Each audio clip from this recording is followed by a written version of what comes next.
Indonesia. Yang terhormat Ustaz Ahmad Syairazi SK MH selaku Mudir Pondok Pesantren Raudatul Azhar.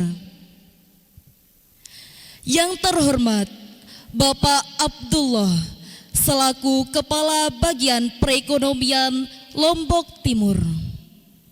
Yang terhormat Ustaz Yusri Hamzani SK SUD MAG selaku Kepala SMK Islam Raudatul Azhar.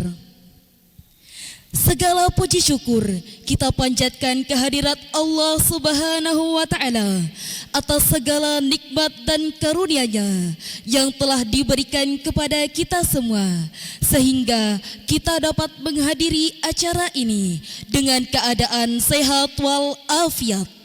Salawat serta salam tak lupa kita curahkan kepada junjungan kita Nabi besar Muhammad Sallallahu Alaihi Wasallam yang telah membawa kita dari zaman jahiliyah menuju zaman Islamiyah sampai sekarang ini.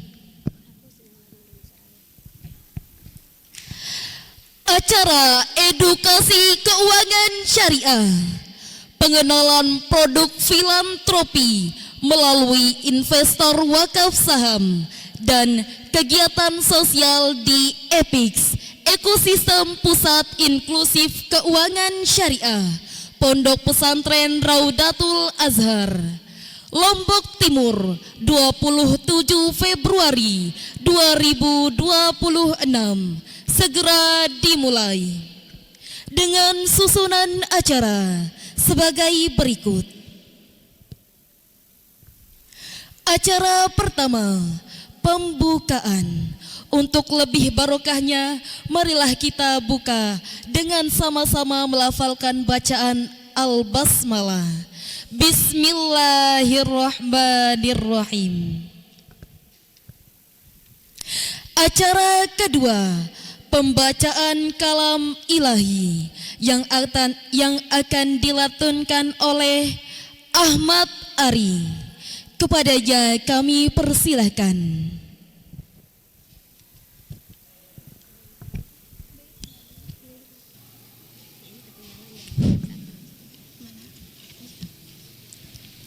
Bismillahirrahmanirrahim. Assalamualaikum warahmatullahi wabarakatuh.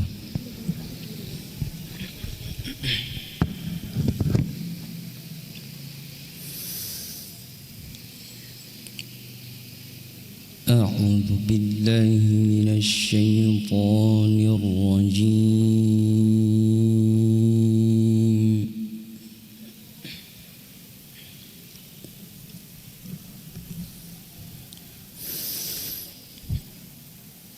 Bismillahirrahmanirrahim.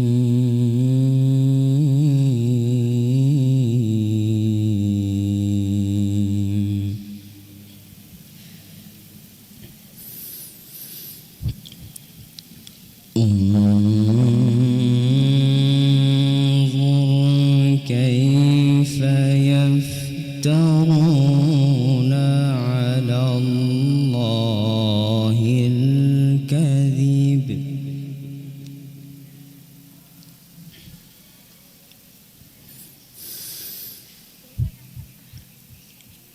wa kafaa bihi ithman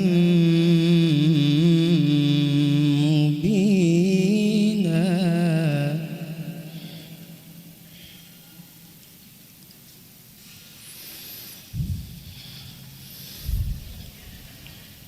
Alam tara ilal ladzina utu nasiban minal kitabi yu'minuna bil jibti wat taghut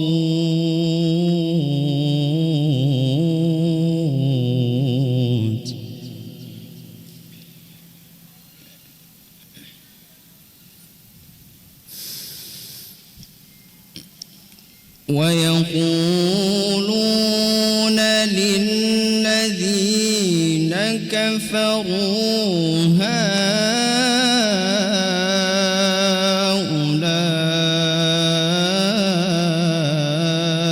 أهدى من الذين آمنوا سبيلا.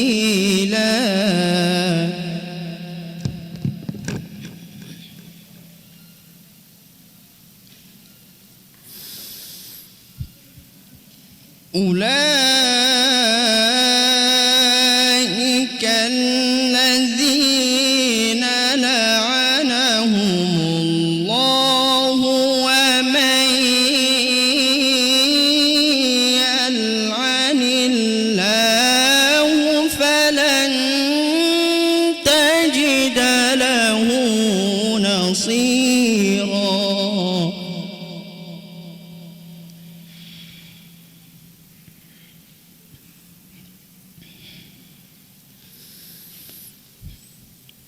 أم لهم نصيب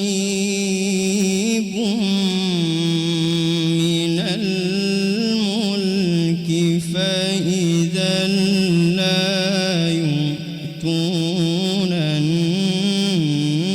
الناس نقيرا.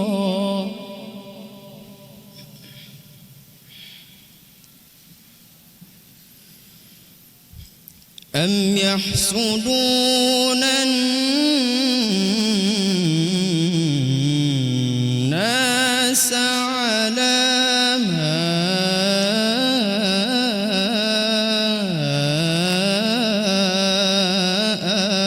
آتاهم الله من فضله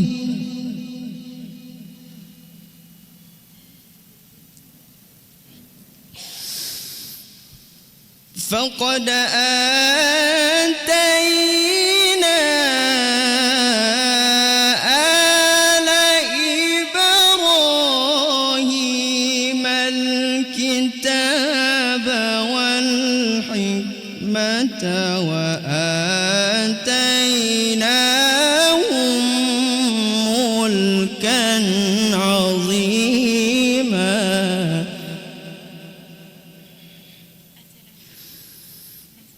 والحكمة وآتيناهم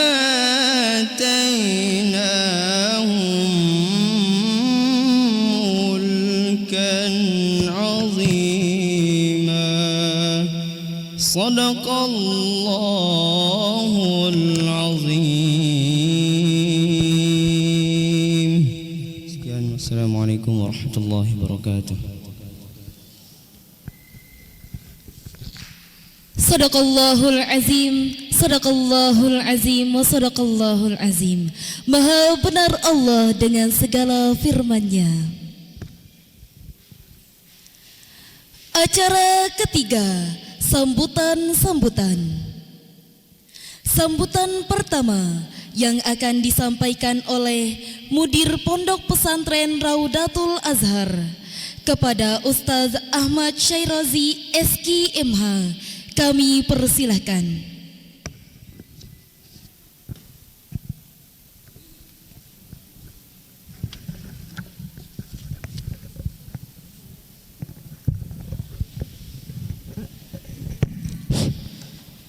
Bismillahirrahmanirrahim. Assalamualaikum warahmatullahi wabarakatuh.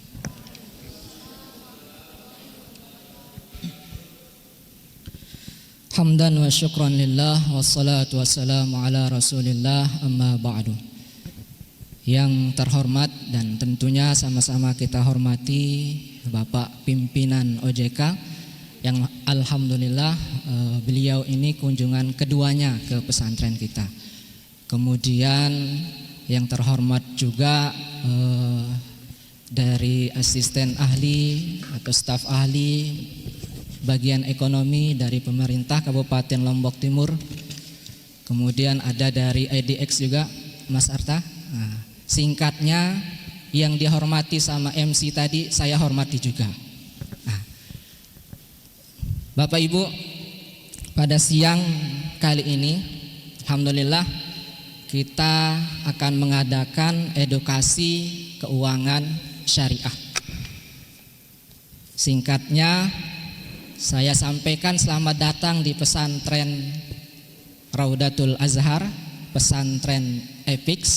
Kalau dulu namanya EPIX itu ekosistem pesantren inklusif keuangan syariah, tapi kalau sekarang sudah berubah menjadi EPIX itu sekarang ekosistem pusat inklusif keuangan syariah.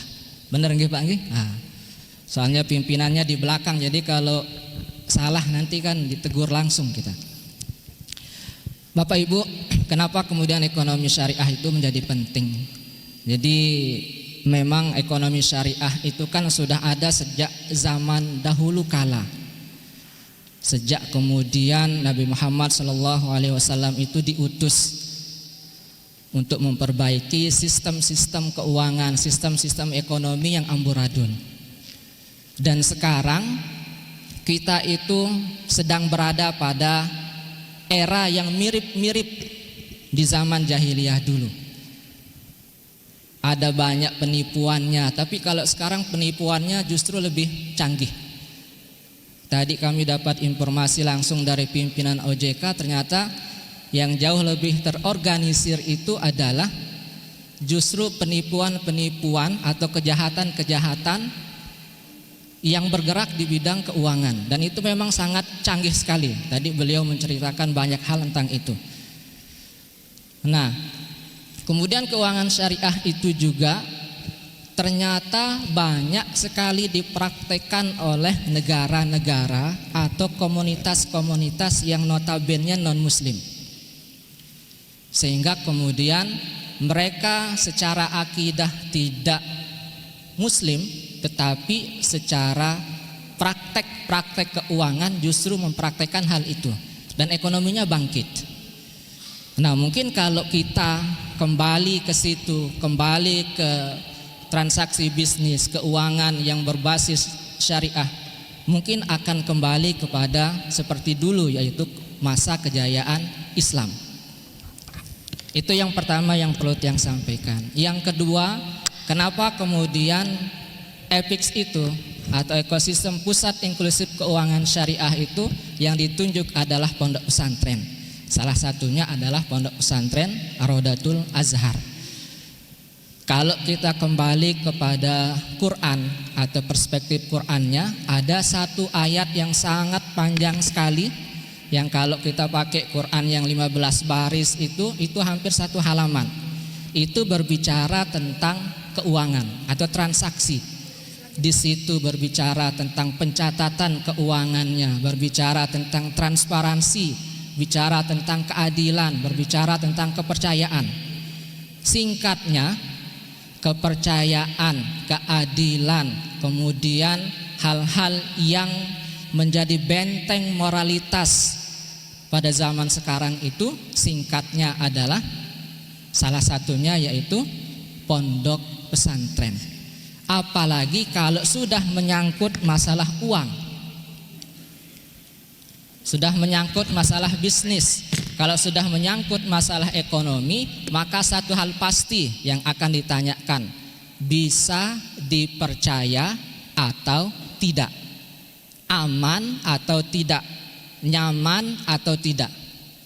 Itu pasti, karena memang itu sudah pesan Qur'annya dalam bidang keuangan. Maka melalui EPIX ini, ketika kita berbicara keuangan, saya kira akan banyak sekali masyarakat yang jauh lebih percaya, jauh lebih nyaman bertransaksi di pondok-pondok pesantren. Karena memang notabene pondok pesantren itu diberikan label atau gelar sebagai benteng moral. Makanya ketika kemudian benteng moral itu bertemu dengan keuangan, maka nyambung tadi konteks ayat yang di dalam Al-Qur'annya. Maka sebagai buktinya lahirlah EPIX ini di pondok pesantren Raudatul Azhar, dan alhamdulillah berkembang cukup pesat. Dan duduknya kita pada hari ini sebagai salah satu bukti bahwasanya kalau keuangan itu tidak dibarengi dengan kepercayaan, keamanan, kenyamanan, maka sulit akan bisa terlaksana apapun bentuknya, apapun programnya. Maka kami di pesantren itu sudah memiliki privilege yang tadi itu. Orang merasa nyaman, orang merasa percaya ke pesantren, maka semua layanan akses keuangan itu bisa diakses di pesantren. Di pesantren kami di sini itu ada BPJS Tenaga Kerjaan, ada kemudian perbankan syariah, ada dari IDX, ada asuransi pendidikan dan segala macamnya ada di sini. Jadi kalau Bapak Ibu butuh modal tinggal ke pesantren. Kalau Bapak Ibu kekurangan modal untuk jualan tinggal ke pesantren. Nah, tapi kalau saya pernah diskusi dengan salah satu masyarakat butuh modal untuk jualan, saya arahkan ke bank. Begitu nyampe di depan bank, dia buka sendal lalu masuk. Nah, begitu ketemu sama satpamnya mau ngapain? Mau minta uang, disuruhlah dia keluar. Karena bahasanya minta uang. Maka dari kasus-kasus seperti ini, orang-orang yang mungkin saja tidak bisa mengakses uang itu atau mengakses layanan keuangan, atau tidak memiliki pengalaman, atau mungkin tidak pernah sama sekali mengenal perbankan, maka kami hadir di tengah-tengah mereka untuk membantu mengakses layanan keuangannya sehingga kemudian bisnisnya jalan, keuntungannya dapat, kemudian perputaran ekonomi itu terus berlanjut. Nah, itulah pentingnya kenapa kemudian kita harus mengedukasi, kita harus belajar bersama bagaimana pentingnya keuangan syariah. Bagaimana kemudian keuangan syariah itu dapat kita praktekkan dan dapat kita maju bersama, bergerak bersama. Kita yang sudah muslim tapi masa prakteknya ketika berbicara keuangan tidak lagi menggunakan prinsip-prinsip syariah. Sementara mereka yang notabene non muslim tapi justru giat gemar belajar keuangan syariah. Salah satu info yang disampaikan sama pimpinan OJK yang juara cerdas cermat keuangan syariah dari Bali, nggih? Dari Bali, Bapak Ibu. Seharusnya dari Lombok kata beliau. Karena kita Pulau Seribu Masjid. Tapi yang juara keuangan syariah dari Bali. Kalau dia muslim, alhamdulillah. Kalau dia non muslim, innalillah. Kita sudah tersaingi sedemikian jauh ternyata. Nah, mudah-mudahan melalui acara ini tentunya kami sangat berharap untuk kita sama-sama belajar, sama-sama bergerak maju ke depan. Semoga nanti apa yang kita pelajari di hari ini, apa yang nanti disampaikan oleh Bapak pimpinan OJK dan rekan-rekan nanti dalam pelatihan, dalam edukasi itu bisa kemudian kita terapkan dalam praktek kehidupan sehari-hari. Tidak hanya sebatas edukasi tapi juga implementasinya kita dapat. Ini saja yang dapat saya sampaikan. Mohon maaf apabila terlalu panjang dan ada salah kata. Akhirul kalam. Assalamualaikum warahmatullahi wabarakatuh.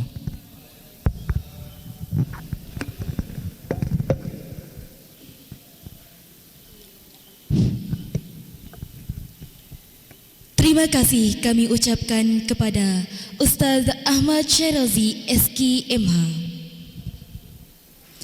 Sambutan kedua yang akan disampaikan oleh staf ahli Bupati Lombok Timur kepada Bapak Muhammad Azlan SEMAK. Kepadanya kami persilakan.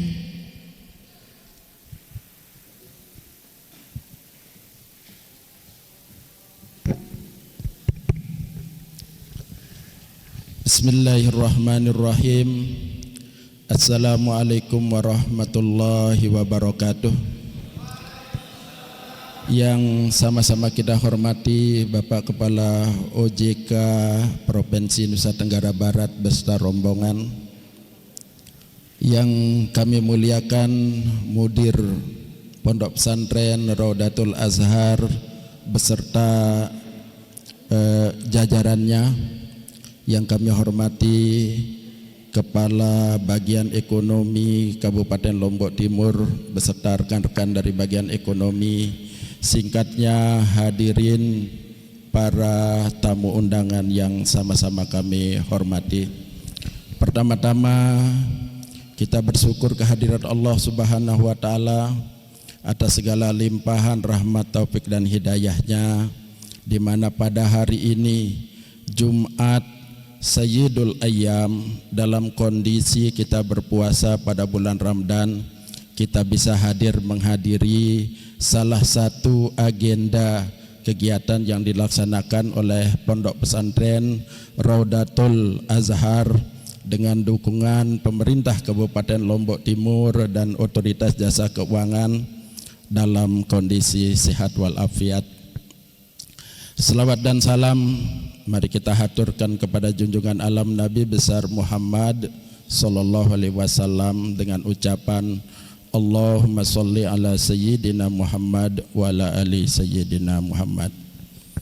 Atas nama pemerintah Kabupaten Lombok Timur, tentu kami menyampaikan apresiasi dan penghargaan yang setinggi-tingginya kepada pengurus Yayasan Raudatul Azhar yang sudah melaksanakan acara pada siang hari ini. Kami ingin menyampaikan bahwa program EPIX ini adalah merupakan salah satu program yang dilaksanakan oleh tim percepatan akses keuangan pemerintah Kabupaten Lombok Timur di samping program yang lainnya. Program yang lainnya adalah Lombok Timur Berkembang. Lombok Timur Berkembang ini untuk dimaklumi adalah anonim dari berkembangnya itu adalah berantas rentenir melalui kredit tanpa bunga. Jadi awalnya program ini kami bekerja sama dengan OJK dan beberapa perbankan yang ada di Kabupaten Lombok Timur memberikan kredit modal kerja khusus kepada peternak dulu sebesar 15 juta rupiah dan pengembaliannya tanpa bunga sudah kami asuransikan, termasuk tidak boleh ada potongan-potongan. Tadi disampaikan oleh Pak Ustadz bahwa kita ingin membebaskan masyarakat kita dari jeratan rentenir. Jadi program kita ini memang tanpa bunga. Di samping itu juga kita ingin menghindarkan masyarakat kita dari riba, sehingga program inklusif keuangan syariah ini bisa kita katakan kita berpindah minar riba ila syar'i, dari yang tadinya riba menuju kepada pola yang syariah. Tentu kenapa program ini digelontorkan oleh pemerintah Kabupaten Lombok Timur, karena kami meyakini bahwa permasalahan-permasalahan yang muncul di kabupaten ini muaranya adalah persoalan ekonomi. Kalau Pak Ustaz mengajarkan kita kadal fakru ayyakunal kufron, kefakiran itu mendekatkan kita kepada kekafiran. Oleh karena itu masalah ekonomi ini harus betul-betul ditangani oleh pemerintah. Dan sekarang ini ada program EPIX yang kita percayakan dikelola oleh pondok pesantren. Kenapa pondok pesantren? Karena kami yakin dan percaya sumber daya manusia yang ada di pondok pesantren itu adalah sumber daya yang memiliki semangat yang amanah. Karena salah satu sifat daripada ekonomi Islam itu dia harus terhindar dari gurur, dari tipuan, dia harus transparan, harus jujur, terhindar kita dari riba. Dan kami sangat memberikan apresiasi kepada Pondok Pesantren Raudatul Azhar. Pondok pesantren ini adalah pilot project pertama yang melaksanakan program daripada EPIX ini. Alhamdulillah, dan berhasil dengan sukses.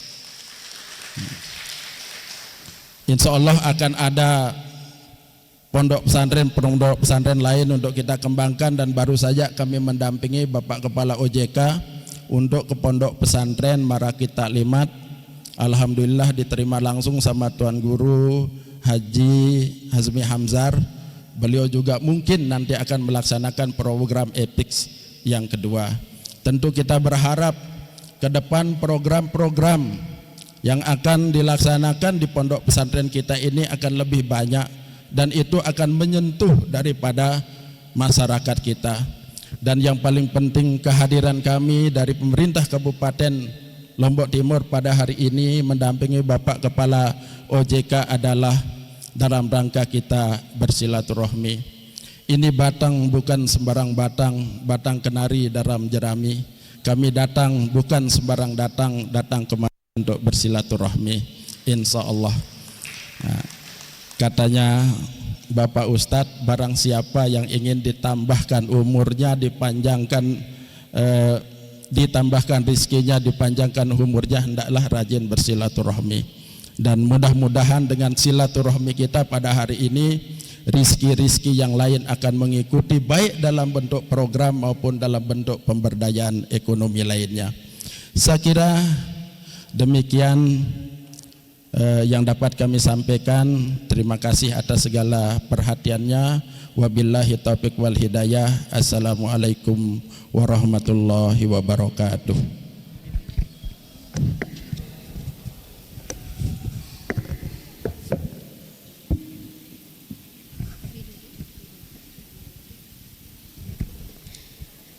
Terima kasih kami ucapkan kepada Bapak Muhammad Azlan SEMAK. Sambutan ketiga akan disampaikan oleh Kepala Kantor Otoritas Jasa Keuangan Nusa Tenggara Barat kepada Bapak Rudi Sulistyo. Kami persilakan.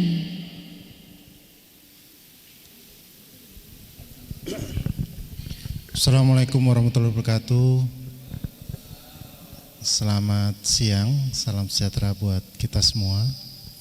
Pertama-tama saya ingin menyapa yang saya hormati Sohibul Bait, Ustadz Ahmad, Pak Yusri, kemudian juga rekan kami dari Kabupaten Lombok Timur, Pak Stafali, Pak Aslan, Pak Kabak, saya lupa satu lagi.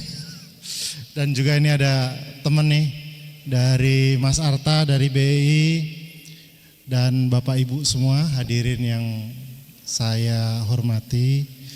Terima kasih ini sudah datang ke acara edukasi keuangan syariah.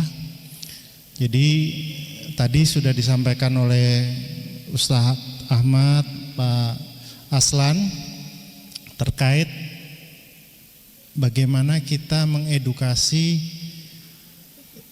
semua, sampai kalah dengan yang lain. Terus terang saat ini kalau saya boleh cerita, ekonomi di Indonesia itu kebanyakan malah didominasi oleh yang non syariah. Sehingga kita pengen yang syariah ini berkembang. Makanya kita buat programnya namanya Gerak Syariah. Gerakan edukasi keuangan syariah. Gerak syariah ini adanya biasanya kebanyakan pada saat bulan puasa, Bapak Ibu. Makanya kami mengadakannya ya siang ini. Terus terang siang ini, waduh berat ini. Biasanya godaannya kalau siang-siang kan ngantuk ya Bapak Ibu ya. Apalagi waktu puasa. Tapi ya ini kita nggak boleh kalah dengan yang lain. Tadi disampaikan banyak yang mereka itu di luar Islam lebih terkoordinasi daripada yang Islam. Nah, kita pengen yang Islam juga terkoordinasi, termasuk edukasinya, literasinya, inklusinya.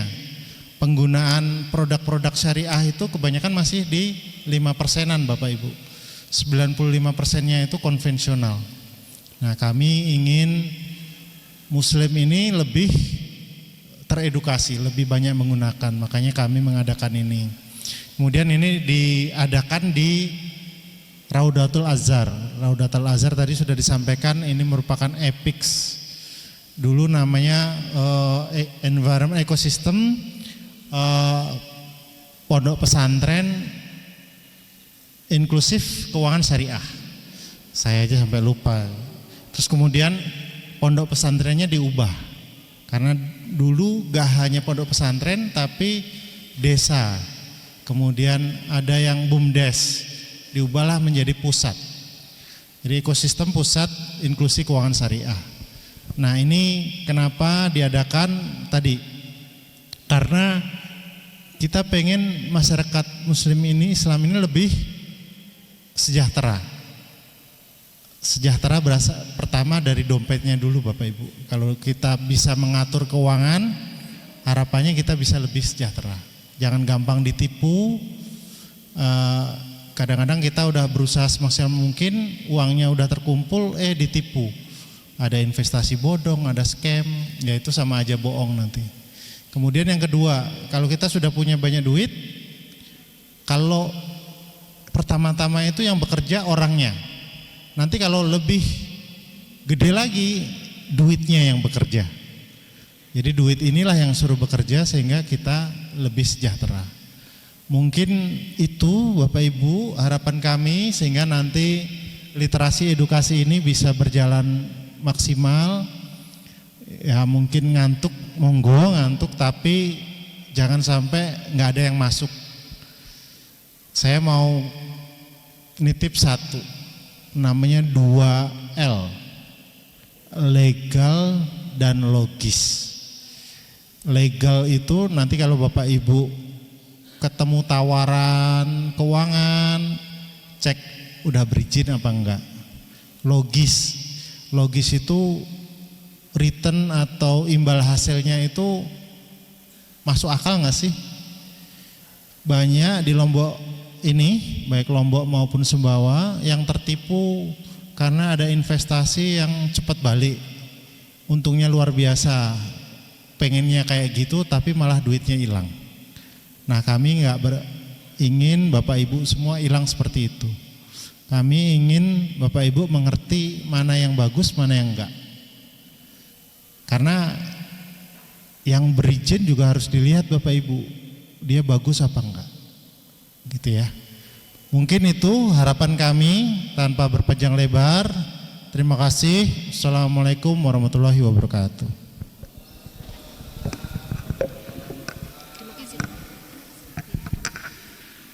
Terima kasih kami ucapkan kepada Bapak Rudi Sulistyo. Izin untuk Bapak diam di tempat karena kita akan melakukan santunan anak yatim dan penyerahan wakaf saham.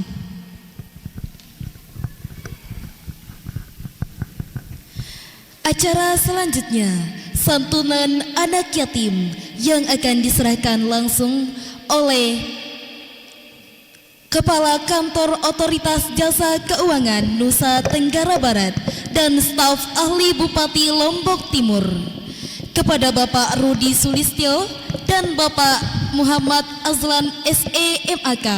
Kami persilakan.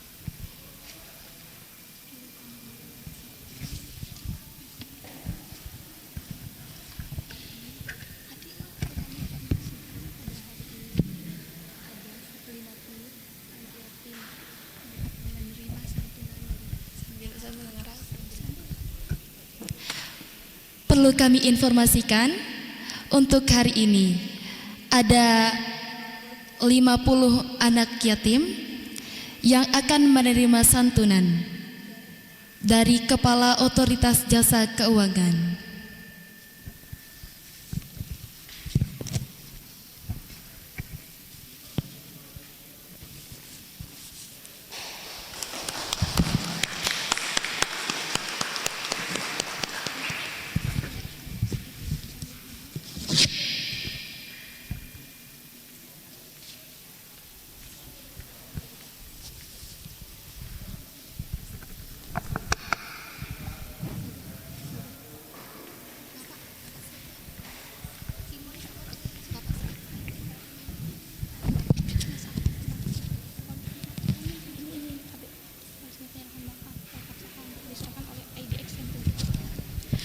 Acara selanjutnya penyerahan mock-up wakaf saham yang akan diserahkan langsung oleh IDX NTB.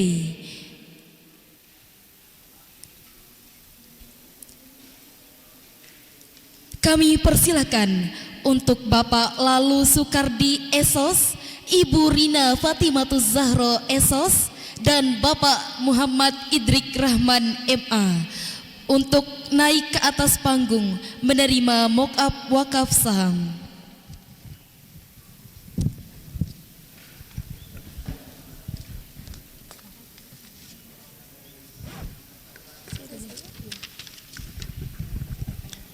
Izin hadirin sekalian, pada hari ini akan dilakukan wakaf saham dari Pondok Pesantren Raudatul Azhar, yaitu anggota Galeri Investasi Syariah.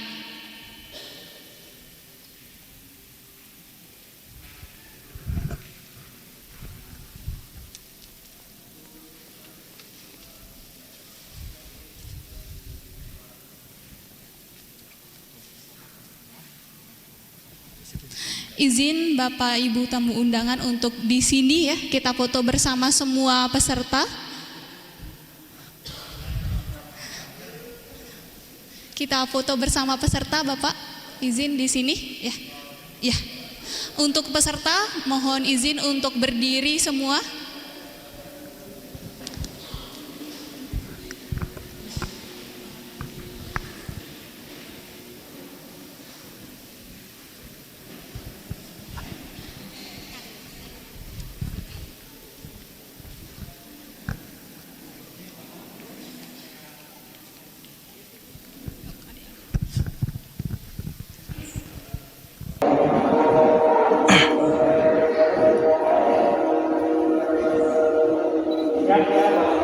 Baik, hitungan ketiga. 1, 2, 3. Sekali 1, 2, 3. Acara selanjutnya penyampaian materi kepada Bapak Yudi Tridodo selaku manajer Otoritas Jasa Keuangan Nusa Tenggara Barat. Silakan untuk maju ke atas panggung. Selanjutnya Bapak Arta Sasmita selaku Deputi Kepala Wilayah Bursa Efek Indonesia, dan kepada Ustazah Hidayatul Azkia SE AWPS CSFT, kami persilahkan maju ke depan.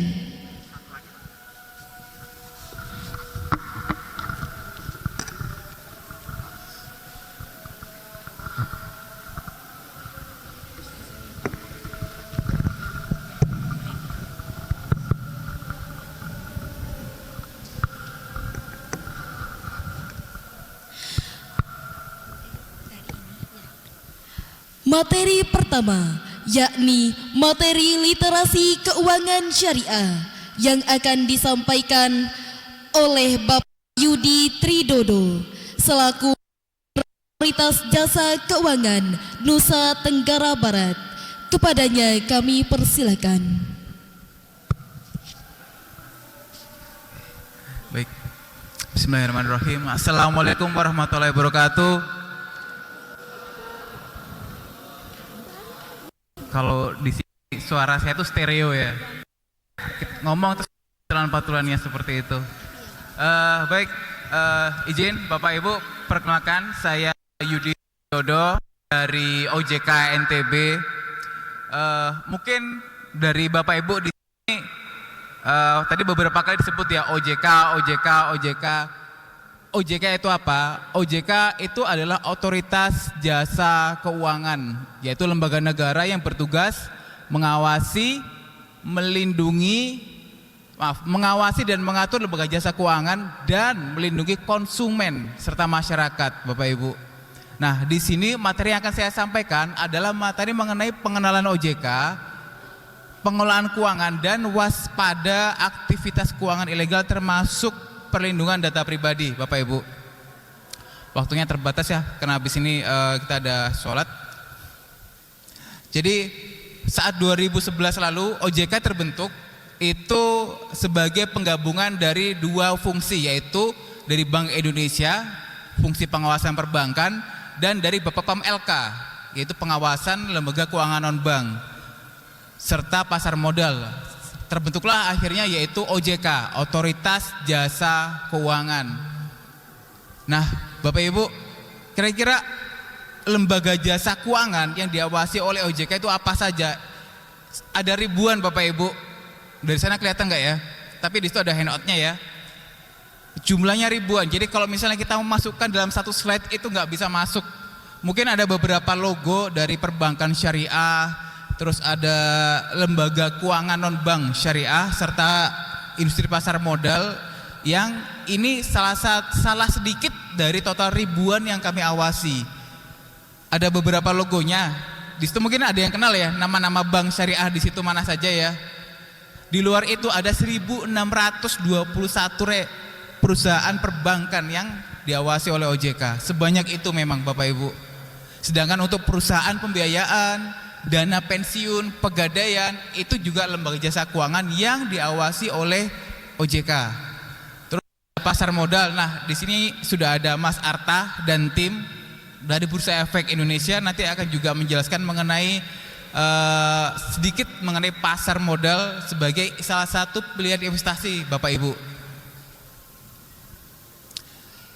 Nah, kita fokus di sini yaitu mengenai literasi inklusi keuangan. Kenapa literasi itu penting? Karena berdasarkan survei SNLIK tahun 2025, dari misal 100 orang yang disurvei, hanya 66 orang atau 66% yang mereka itu paham dan mengenal produk lembaga jasa keuangan. Sedangkan kalau kita tahu dari 100 itu ada 80,51% atau 80 orang dari 100 yang sudah menggunakan produk jasa keuangan. Artinya apa? Ada 80 orang yang punya produk keuangan tapi tidak paham mengenai pengelolaan keuangan dan resiko atau spesifikasi dari produk keuangan yang dipakai. Dan saat kita mau menggunakan produk keuangan, pastikan pahami dulu kenapa kita mau pakai. Karena setiap produk keuangan itu ada manfaat dan ada juga resikonya. Kenapa kita perlu mengelola keuangan? Kenapa kita perlu menggunakan produk keuangan? Pertama, adanya inflasi Bapak Ibu. Ingat zaman dulu 2001 apa 2004 ya, harga Indomie itu berapa? 1.500 sekarang. Ya, mungkin 1.500 atau 1.200 rupiah waktu itu. Sekarang berapa? 3.500. Iya benar Pak, Bapak biasanya beli juga Pak ya, buat keluarga. Ya, saat ini inflasi itu suatu yang tidak bisa kita elakkan. Segala kebutuhan pokok itu pasti naik semua. Makanya kita perlu paham pengelolaan keuangan supaya nilai uang kita itu tidak turun. Bagaimana caranya? Pertama, dengan tahu dulu apa itu kebutuhan, apa itu keinginan. Kalau sudah tahu kebutuhan, maka itu yang diprioritaskan. Terus kalau sudah tahu dari situ, maka saat sudah mendapatkan pendapatan, segera mulai untuk menyisihkan. Kenapa perlu disisihkan? Karena kalau nggak disisihkan namanya disisakan Bapak Ibu. Bayangkan sekarang tanggal 27 ya, anggap aja setiap tanggal 1 awal bulan kita dapat penghasilan, misalnya seperti itu. Dapat penghasilan berapa? Misalnya 1 juta lah misalnya. 1 juta itu kita harus hitung dulu kira-kira kebutuhan saya dalam sebulan berapa. Misalnya nih, saya udah ngitung kebutuhan saya dalam sebulan hanya 700.000, misalnya seperti itu. Berarti 300.000-nya kita sisihkan. Disisihkannya di mana? Bisa di tabungan atau di instrumen investasi lainnya. Sisihkan dulu, karena kalau nggak disisihkan bisa jadi nggak ada sisanya pada akhir bulan Bapak Ibu. Ini juga berlaku jika Bapak Ibu punya usaha yang siklusnya itu bukan bulanan, mungkin harian, misalnya dagang takjil atau dagang makanan, atau misalnya pertanian. Yang pertanian itu mungkin panennya 3 bulan 4 bulan sekali Bapak Ibu ya. Jadi dalam satu periode usaha itu kita sudah bisa menghitung kira-kira berapa kebutuhan yang harus kita penuhi. Kebutuhan pokok terutama Bapak Ibu. Nah, formulanya ini formula opsional Bapak Ibu ya. Jadi dari 100% pendapatan itu hitung kira-kira berapa sih yang kita kebutuhannya itu. Kalau Bapak Ibu punya cicilan hutang, di sini ada yang punya hutang nggak Bapak Ibu? Langsung pada senyum-senyumnya semua ya. Jadi hutang itu tidak salah Bapak Ibu selama itu memang dipakai untuk aktivitas produktif dan kita bisa membayar angsuran tepat waktu. Tapi ingat, prinsipnya adalah berapa porsi angsuran dalam satu bulan, dalam satu periode pendapatan itu maksimal adalah sebesar 30%. Jadi misalnya uang 1 juta pendapatan dalam satu bulan, berarti angsurannya 30% atau 300 ribunya. Itu adalah idealnya Bapak Ibu. Kalau masih sampai lebih dari itu, nah biasanya itu ada dampak ke depannya, berarti ada yang dikorbankan biasanya. Nah, terus ini juga yang jadi concern. Mungkin Bapak Ibu di medsos, entah itu di Facebook, di YouTube atau di TikTok gitu ya. Ada yang bilang BI checking, tapi ada yang bilang slick. Kira-kira mana yang benar? Jadi per 2018 lalu BI checking itu sudah digantikan dengan namanya sekarang slick Bapak Ibu. Jadi BI checking itu dulunya memang dikelola Bank Indonesia. Tapi sejak 2018, sejak pengawasan lembaga jasa keuangan beralih ke OJK, BI checking itu diganti menjadi namanya slick atau OJK checking namanya Bapak Ibu. Terus apa sih isinya slick itu? Di slick itu isinya adalah seluruh histori Bapak Ibu pernah memiliki pinjaman di seluruh lembaga jasa keuangan, ada semuanya di situ. Dulu misalnya pernah punya angsuran, pernah punya pinjaman buat apa? Beli motor, pinjam di perusahaan pembiayaan atau finance atau di perbankan, ketahuan semua di sini di slick.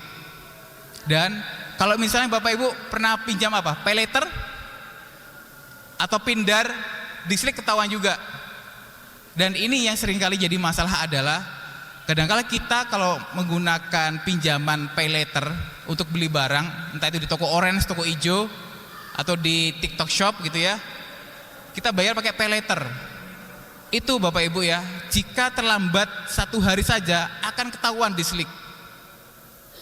Karena ketahuan bahwa itu ada keterlambatan, maka kalau kedepannya Bapak Ibu itu mau mengajukan pinjaman di tempat lain, jadi ketahuan, oh ternyata Bapak ini dia pernah mengajukan pinjaman pay letter 50.000 telat 1 bulan.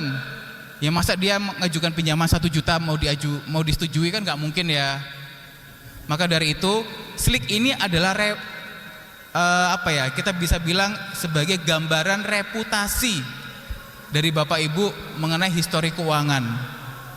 Jaga selalu performa angsuran Bapak Ibu sesuai dengan jadwal angsuran, oke? Kalau misalnya ada permasalahan, silahkan disampaikan kepada lembaga jasa keuangan terkait permasalahan keuangan yang mengakibatkan adanya keterlambatan. Jangan sampai kita menghindar, karena itu adalah komitmen Bapak Ibu. Dan ini isu yang sedang marak juga, yaitu dibilangnya bahwa OJK bisa melakukan pemutihan slick. Nah, itu hal yang salah Bapak Ibu. Pada dasarnya slick itu adalah memang aplikasi yang dimiliki oleh OJK, tapi yang melaporkan histori angsuran, keterangan lunas atau penyelesaian kewajiban itu adalah masing-masing lembaga jasa keuangan, bukan OJK. Jadi kalau misalnya Bapak Ibu pernah ada tunggakan, bagaimana saya menyelesaikannya? Ya dengan cara membayar angsuran atau melunasi tunggakan. Bukan bayar orang untuk memutihkan slick, itu pasti penipuan. Nah, lanjut lagi kita ke pinjol. Apakah semua pinjol berbahaya? Sekarang ada terminologi Bapak Ibu, karena selain pinjol ada namanya pindar, pinjaman daring. Kalau pinjol itu ilegal, kalau pindar itu berarti dia diawasi oleh OJK. Dan ingat Bu, pinjaman daring itu memang cepat cairnya. atau pay letter itu juga cepat cairnya, 10 menit 15 menit cair. Tapi ada resikonya, yaitu apa? Biaya bunga atau biaya administrasi yang jauh lebih tinggi daripada lembaga jasa keuangan lainnya. Pahami resikonya dan fokuskan pinjaman daring. Penggunaan pinjaman daring itu hanya untuk kebutuhan pokok saja yang mendesak. Dan kalau pengen tahu mana saja sih pindar yang diawasi oleh OJK, bisa lihat di website OJK atau WA OJK 081 157 157 157. Silahkan di WA, 24 jam akan di-reply, akan direspon. Tapi kalau mau telepon hanya bisa sampai jam 4 sore saja Bapak Ibu, kalau mau telepon dengan customer service OJK. Dan kalau misalnya tadi ya Bapak Ibu sudah bisa melakukan menyisihkan atau menabung sisa pendapatan, terus pengen supaya uang itu bertambah, berarti kan harus diinvestasikan ya. Kalau kita nyimpan uang di tabungan itu biasanya lebih cepat habis daripada bertambahnya Bapak Ibu. Kenapa? Karena biaya administrasi. Makanya kalau pengen peningkatan nominal simpanan, sebaiknya disimpannya di instrumen investasi. Dan ingat, investasi itu juga ada ilegalnya. Ada ilegalnya Bapak Ibu. Pastikan jika ada menerima penawaran dari pihak lain yang menjanjikan keuntungan, pastikan dia sudah berizin atau tidak lembaga itu. Pastikan sudah berizin atau tidak. Kalau dia nggak memiliki izin, mending jangan diambil. Dan ingat tadi ya, sebagaimana disampaikan oleh Pak Rudi tadi, prinsipnya 2L, legal dan logis. Kalau misalnya ada penawaran yang dia itu menjanjikan keuntungan tanpa kerugian, itu pasti ilegal karena tidak logis. Penawaran investasi itu tidak boleh menjanjikan keuntungan yang pasti. Itu dilarang. Karena setiap pilihan investasi itu ada resikonya, ada resiko rugi juga sebenarnya di situ. Dan ingat, kalau ada penawaran atau pengen mengajukan pinjaman daring, pastikan ada izinnya atau legalitasnya Bapak Ibu.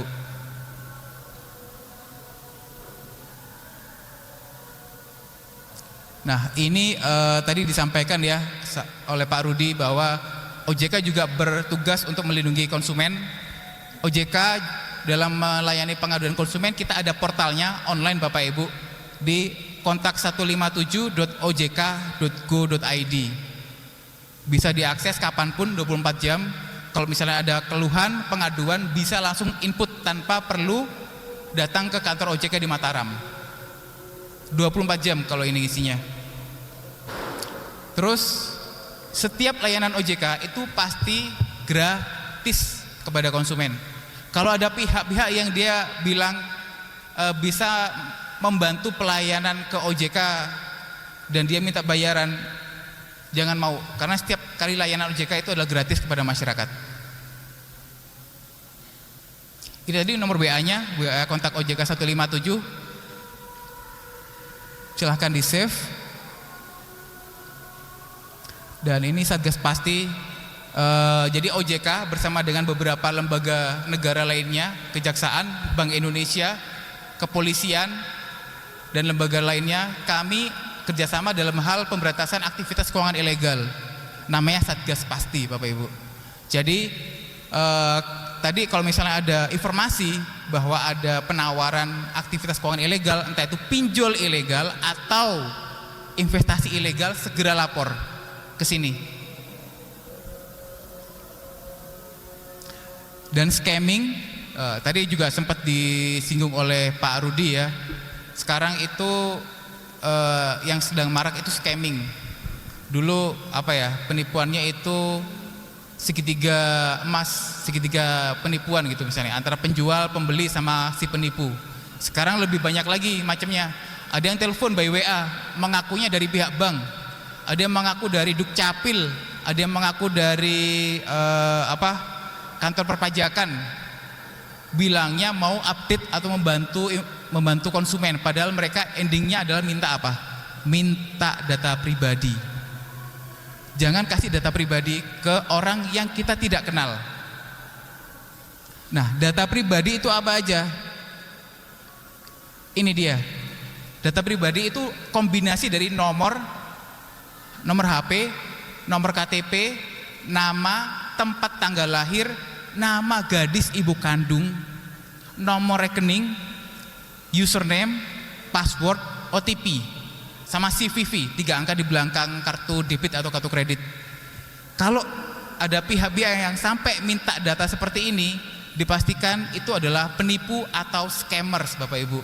Dan kalau sudah terlanjur kita jadi korban, uang kita sudah terlanjur kita transfer atau sudah hilang dari rekening kita, segera lapor ke IASC. Saat itu juga nggak perlu nunggu besok, nggak perlu nunggu kapan-kapan, nunggu mandi, nunggu makan, nggak. Karena apa? Penipuan yang menggunakan media digital itu cepat hilang uangnya. Lapornya ke iasc.ojk.go.id. Ini gratis, ini salah satu layanan OJK juga kita dalam melindungi masyarakat, lembaga jasa keuangan. Oke. Baik, sepertinya itu dari saya cukup. Nanti kita lanjut ke sesi diskusi. Sekian dari saya. Wassalamualaikum warahmatullahi wabarakatuh. Ibu semuanya, karena azannya sudah selesai, jadi kita lanjutkan ya. Nah, kita akan membahas tentang pasar modal syariah. Kenapa kita harus investasi di pasar modal syariah? Investasi itu bukan sekedar cuan kita banyak, tapi soal kita sebagai seorang Islam tentunya kita memikir soal keberkahan, nilai dan tanggung jawab. Karena apa yang kita lakukan nantinya akan ditanggung di akhirat kelak. Nah, jadi di pasar modal syariah ini adalah kegiatan investasi di pasar modal syariah yang sudah dilakukan dengan menerapkan prinsip-prinsip Islam. Pasar modal syariah juga sudah diawasi oleh otoritas jasa keuangan dan memiliki fatwa dari Dewan Syariah Nasional Majelis Ulama Indonesia. Nah, kegiatan di pasar modal syariah itu perusahaannya itu sudah kegiatannya halal, jadi terlindung dari riba, darar, kemudian tidak pada usaha haram dan tidak judi. Kemudian produk-produk di pasar modal syariah itu ada beberapa macam. Ada saham syariah, kemudian sukuk, reksadana syariah, dan ETF syariah. Saham syariah itu adalah bukti kepemilikan suatu perusahaan untuk kepada investor. Jadi kita beli saham syariah nih, berarti kita punya kepemilikan di suatu perusahaan itu. Nah, kemudian sukuk itu adalah obligasi syariah. Kemudian reksadana syariah itu adalah dana kita, itu dikelola oleh manajer investasi dalam bentuk portofolio. Kemudian ETF syariah itu sama dengan reksadana syariah tapi diperdagangkan di pasar saham. Nah, buat Bapak Ibu yang ingin berinvestasi itu bisa mulai dari sekarang dan nantinya bisa membuka akun investasi di pondok pesantren ini. Sesuaikan dengan portofolio risiko Bapak Ibu semuanya.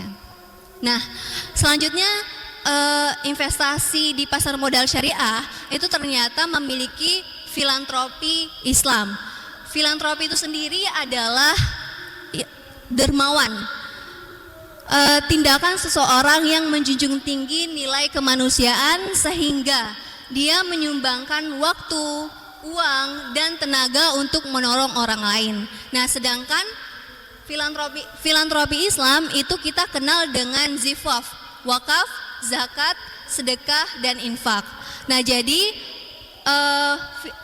filantropi Islam di pasar saham itu adalah kegiatan filantropi Islam yaitu zakat, infak, dan wakaf menggunakan efek syariah yang tercatat di Bursa Efek Indonesia sebagai objek filantropi. Nah, jadi saham itu bisa kita wakafkan. Mulai dari 1 lot saja Bapak Ibu sudah bisa melakukan wakaf saham. Nah, di Indonesia itu pada tahun 2017 itu sudah diterbitkan zakat dan infak saham. Kemudian diikuti pada tahun 2019 itu diterbitkan wakaf saham sampai saat ini. Nah, jadi kita sebagai investor syariah memahami bahwa ternyata investasi saham itu bukan sekedar instrumen investasi, tapi kita bisa juga menjadikan sebagai sarana ibadah melalui wakaf saham. Nah, investasi saham sambil ibadah emang bisa. Bukannya wakaf itu kita cuman bisa pakai uang, tanah, atau bangunan saja. Ternyata saham itu salah satu yang bisa kita wakafkan, merupakan salah satu jenis harta objek wakaf aset tidak bergerak yang diakui oleh Indonesia. Nah, legalitas wakaf saham di Indonesia juga sudah terdapat di Undang-Undang Nomor 41 Tahun 2004 tentang wakaf, kemudian Peraturan Pemerintah Nomor 42 Tahun 2006. Kemudian ada Peraturan Menteri Agama Nomor 73 Tahun 2013 tentang tata cara perwakafan benda tidak bergerak dan benda bergerak selain uang. Berarti saham juga bisa kita wakafkan. Kemudian Fatwa MUI tentang wakaf uang tanggal 11 Mei 2002. Nah, bagaimana skema dari filantropi melalui saham itu? Nah, jadi kita sebagai investor saham itu disebut sebagai wakif.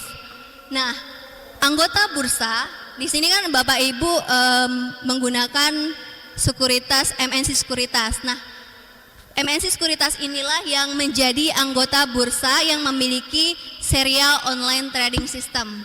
Nah, nantinya AB ini akan menyalurkan ke lembaga nazir atau yang mengelola wakaf tersebut. Nah, dari investor dari ABOS ETS ini nantinya investor akan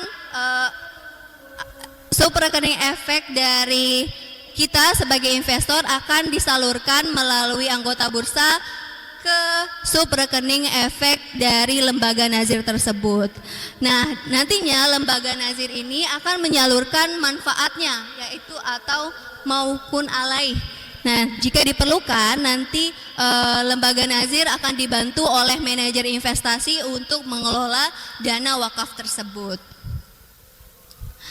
Di sini penjelasan mengenai wakaf itu apa, kemudian nazir yang sudah saya jelaskan tadi. Jadi mulai dari satu lot saja kita sudah mulai berinvestasi.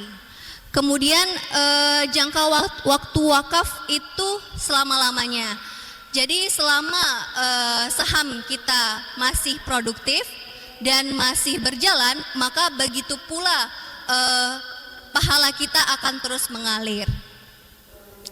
Kemudian akta ikrar wakaf nantinya akan disiapkan oleh nazir, sertifikat wakaf diterbitkan oleh lembaga nazir juga. Nah, manfaat wakaf saham itu apa aja sih Bapak Ibu semuanya? Yang pertama itu adalah biaya pendidikan. Biaya pendidikan, biaya operasional sekolah, kemudian beasiswa, pembangunan fasilitas pendidikan bagi anak duafa, kemudian ada kesehatan. Kesehatan yaitu pengadaan fasilitas kesehatan, bantuan bagi masyarakat yang membutuhkan, kemudian pemberdayaan ekonomi. Jadi wakafnya nanti akan disalurkan ke masyarakat-masyarakat yang ingin melakukan wakaf. Kemudian ada bantuan sosial. Nah, cara memulai wakaf yaitu pertama buka akun rekening investasi syariah di MNC Sekuritas, nanti akan dibantu oleh Mbak Askia, kemudian setor dana, terus mulai investasi pada efek syariah, pilih fitur wakaf pada akun sekuritas Bapak Ibu semuanya, kemudian setor saham yang Bapak ingin wakafkan. Ada sebuah hadis yang mengatakan bahwa jika seorang meninggal dunia maka terputuslah amalnya kecuali 3 perkara, yaitu sedekah jariah, ilmu yang bermanfaat, dan doa anak yang solehah. Jadi kita wakaf saham maka pahala kita tidak akan terputus. Yuk jadi investor syariah dan mulai wakaf saham. Mungkin itu saja yang dapat saya sampaikan. Terima kasih. Wassalamualaikum warahmatullahi wabarakatuh.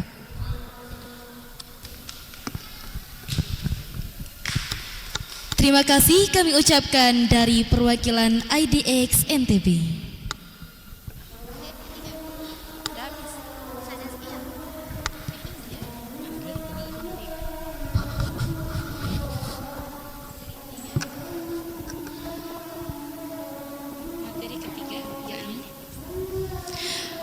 Materi ketiga, yakni pengenalan EPIX, ekosistem pusat inklusif keuangan syariah, yang akan disampaikan oleh Ustazah Hidayatul Azkia, SE AWPS CSFT. Kepadanya kami persilahkan.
Baik, bismillahirrahmanirrahim. Assalamualaikum warahmatullahi wabarakatuh.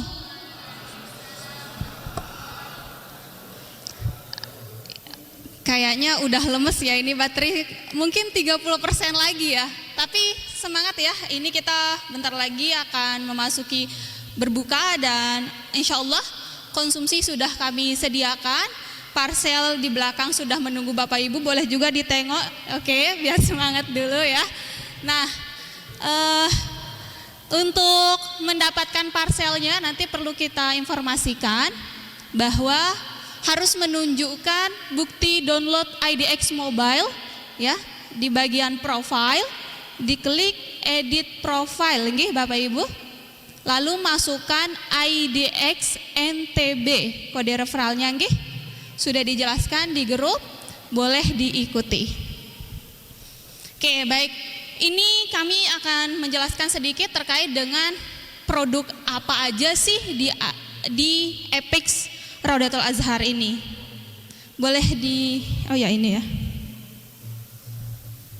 Nah, izin kami melaporkan perkembangan EPIX tahun 2025 ya, sudah ada 2,4 miliar transaksi, 517 peserta edukasi, dan 1.402 orang merasakan manfaat EPIX ini. Nah, sekarang pada hari ini bertambah 100 orang, yaitu Bapak Ibu hadirin sekalian.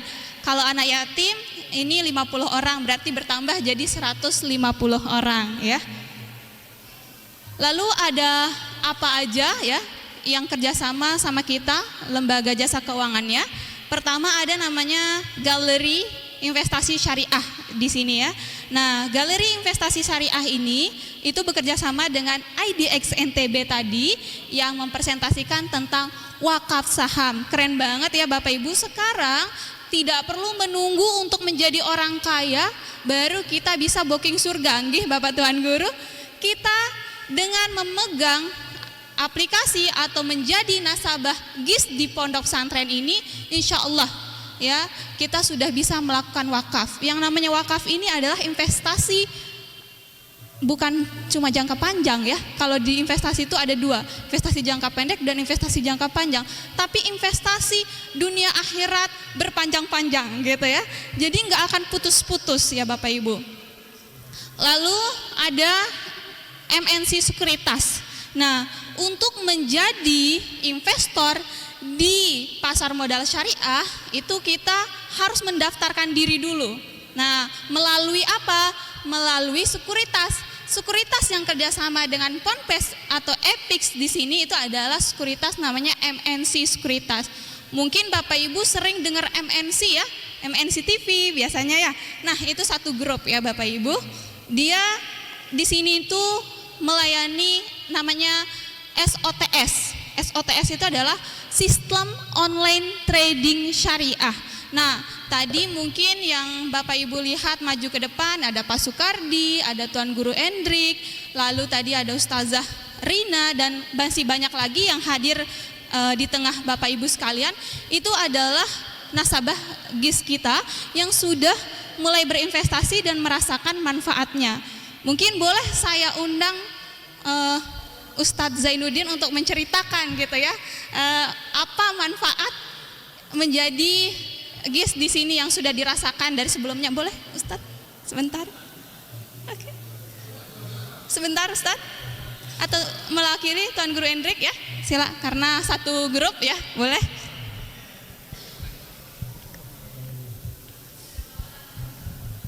Baik. Ini terkait dengan investasi ya.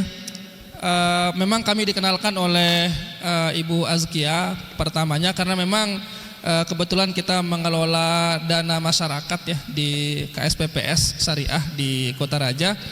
Akhirnya kita melakukan beberapa deposito yang returnnya kecil ya, returnnya kecil hanya 1%.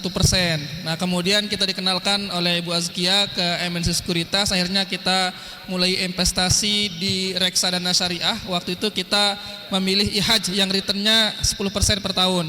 Jadi alhamdulillah sampai saat ini sudah lumayan ya, jutaan returnnya ya, tanpa melakukan apapun karena memang uangnya uang endap, tidak bekerja ya. Uangnya memang daripada disimpan di berangkas, daripada dijadikan deposito di bank ya, mending kita investasikan dan alhamdulillah hasilnya jauh lebih besar ya, jauh lebih menguntungkan juga dan alhamdulillah juga resikonya 0%. Jadi selalu naik dan tidak ada penurunan.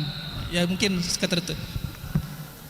Baik, terima kasih Tuan Guru Idrik sudah menyampaikan testimoninya ya. Itu real testimoni karena di sini itu investasi selain legal tentunya harus kita pastikan syariahnya. Kalau Bapak Ibu menggunakan aplikasi yang kerjasama dengan kami itu nggak bisa beli produk-produk pasar modal seperti saham, ETF, reksadana dan seterusnya yang nggak syariah. Kalau beli yang nggak syariah nanti muncul notifikasi tidak syariah atau tidak sesuai fatwa atau tidak sesuai dengan ayat sekian seperti itu ya. Jadi nggak bisa ya Bapak Ibu. Nah, jadi kalau mau menjadi nasabah galeri investasi syariah di sini nanti bisa menghubungi rekan kami atau bisa langsung datang ke kantor kami ya. Itu setiap hari kita buka. Kalau mau online 24 jam kita melayani customer gitu ya. Next, itu terkait dengan galeri investasi syariah. Kalau aplikasinya namanya Motion Trade ya Bapak Ibu. Jadi dua aplikasi yang kita gunakan. Kalau dari IDX namanya IDX Mobile yang Bapak Ibu download hari ini. Tapi kalau Motion Trade itu kita tidak wajibkan. Siapapun yang mau silahkan ya. Kalau IDX itu nggak perlu modal ya Bapak Ibu. Malah Bapak Ibu dikasih modal di situ 5 juta. Bisa dilihat ya. Lihat di situ ada saldonya 5 juta. Boleh dilihat.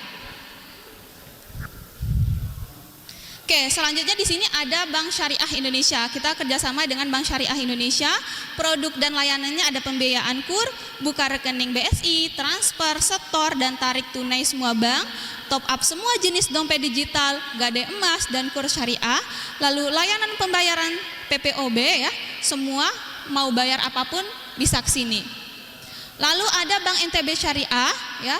Buka rekening Bank NTB Syariah, layanannya tabungan haji dan umroh dan pembiayaan syariah di luar KUR.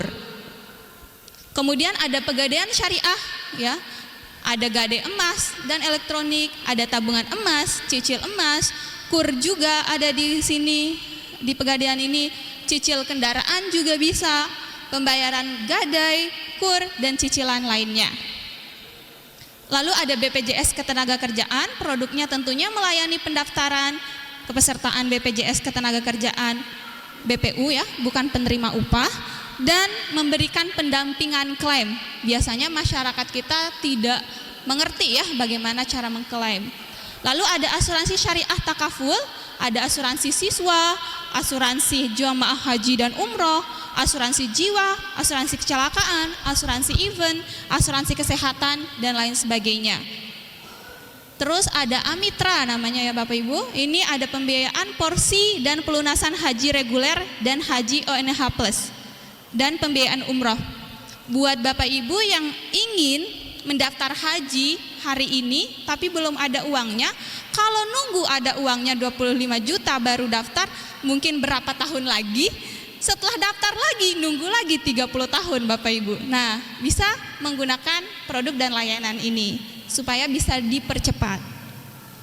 Dan kita juga kerjasama dengan Bank Muamalat. Ini produknya dan layanannya ada di sini tuh cicil emas dan pendaftaran haji reguler dan haji ONH plus. Terus kenapa kita harus ke Epix? Kenapa nggak langsung gitu ke banknya atau ke pegadaiannya? Nah, kenapa? Karena di sini tanpa biaya tambahan, lalu tanpa capek ngantri, tanpa buang-buang waktu dan tenaga. Jadi kami yang membantu Bapak Ibu. Bapak Ibu tinggal datang, pulang, nanti sudah menerima produk dan manfaatnya. Melayani jemput bola, kalau males datang ke sini tinggal telepon. Kita bisa langsung datang ke rumah Bapak Ibu sekalian. Kemudian ada nilai amal jariah. Nah, ini yang tidak ada di tempat lain. Kalau Bapak Ibu langsung ke banknya atau ke pegadaiannya, selain yang tadi lama ngantri, ngabisin waktu dan seterusnya, di sini Bapak Ibu tentunya sambil bersedekah walaupun tidak memberikan kami uang. Ya, jadi ada nilai amal jariahnya. Karena keuntungannya itu akan digunakan untuk pondok pesantren ini kembali. Nah, untuk melengkapi produk dan layanan Epix tadi, alhamdulillah sekarang telah hadir KSPPS BMT Raudatul Azhar. Nah, ini ya dibuka untuk umum menjadi anggota, jadi semua boleh menjadi anggota. Tapi yang dapat mengakses pembiayaannya tentunya hanya anggota ya Bapak Ibu. Nah, menjadi anggota cukup simpanan wajibnya dan simpanan pokoknya itu kalau 100.000 hanya sekali dibayarkan dan 10.000 setiap bulan. Nah, ini semua boleh menjadi anggota kita mulai 1 Maret nanti. Silahkan Bapak Ibu bisa datang ke kami. Tentunya kelebihannya akan mendapatkan SHU juga, mendapatkan jaminan kematian, mendapatkan apresiasi prestasi untuk diri sendiri kalau misal masih kuliah atau sekolah, dan anaknya misalnya saya udah nggak sekolah tapi ada anak saya, terus anak saya ranking 1, ranking 2, ranking 3, itu akan kita berikan apresiasi juga. Nah, dan tentunya nanti ada selain itu ada hal-hal lainnya yang bisa didapatkan ya Bapak Ibu. Itu dulu presentasi saya, hanya mengenalkan apa-apa yang ada di sini supaya Bapak Ibu semua yang hadir di sini mengetahui. Kalau mencari produk dan layanan keuangan syariah, nggak perlu pusing, datang saja ke Ponpes Raudatul Azhar. Ini banyak sekali saya lihat ya wajah-wajah baru. Masya Allah, saya senang banget hari ini yang tidak pernah saya lihat. Hari ini saya lihat di sini. Mungkin dari mana Bapak Ibu ini ya? Yang paling jauh boleh dong. Paling jauh apa nih? Lombok Tengah mungkin? Atau mana? Ya, sepertinya jauh-jauh dari Bapak Ibu ini ya. Terima kasih sekali lagi telah hadir di sini. Jujur Bapak Ibu, yang mendaftar di kegiatan ini ada 150 orang. Yang kita terima hanya 100 orang. Nah, alhamdulillah Bapak Ibu berkomitmen untuk hadir, dan sekali lagi kami ucapkan terima kasih yang sebesar-besarnya telah hadir di pondok pesantren kami. Kami mohon maaf yang sebesar-besarnya jika ada yang kurang baik di hati Bapak Ibu, tapi jika ada yang baik silahkan diceritakan kepada yang lainnya. Terima kasih, itu dulu dari saya. Silahkan jika ada yang ingin bertanya. Wassalamualaikum warahmatullahi wabarakatuh.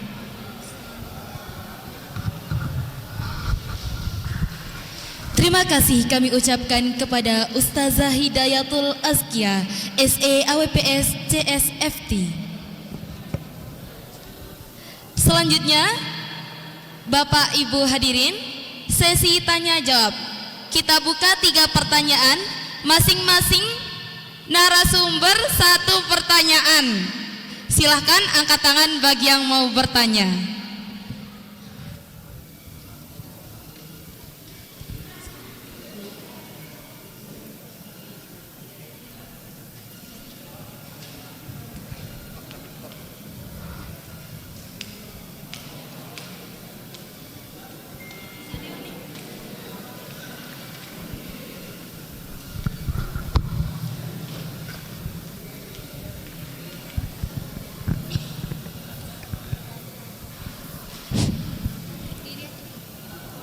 Baik, Assalamualaikum warahmatullahi wabarakatuh.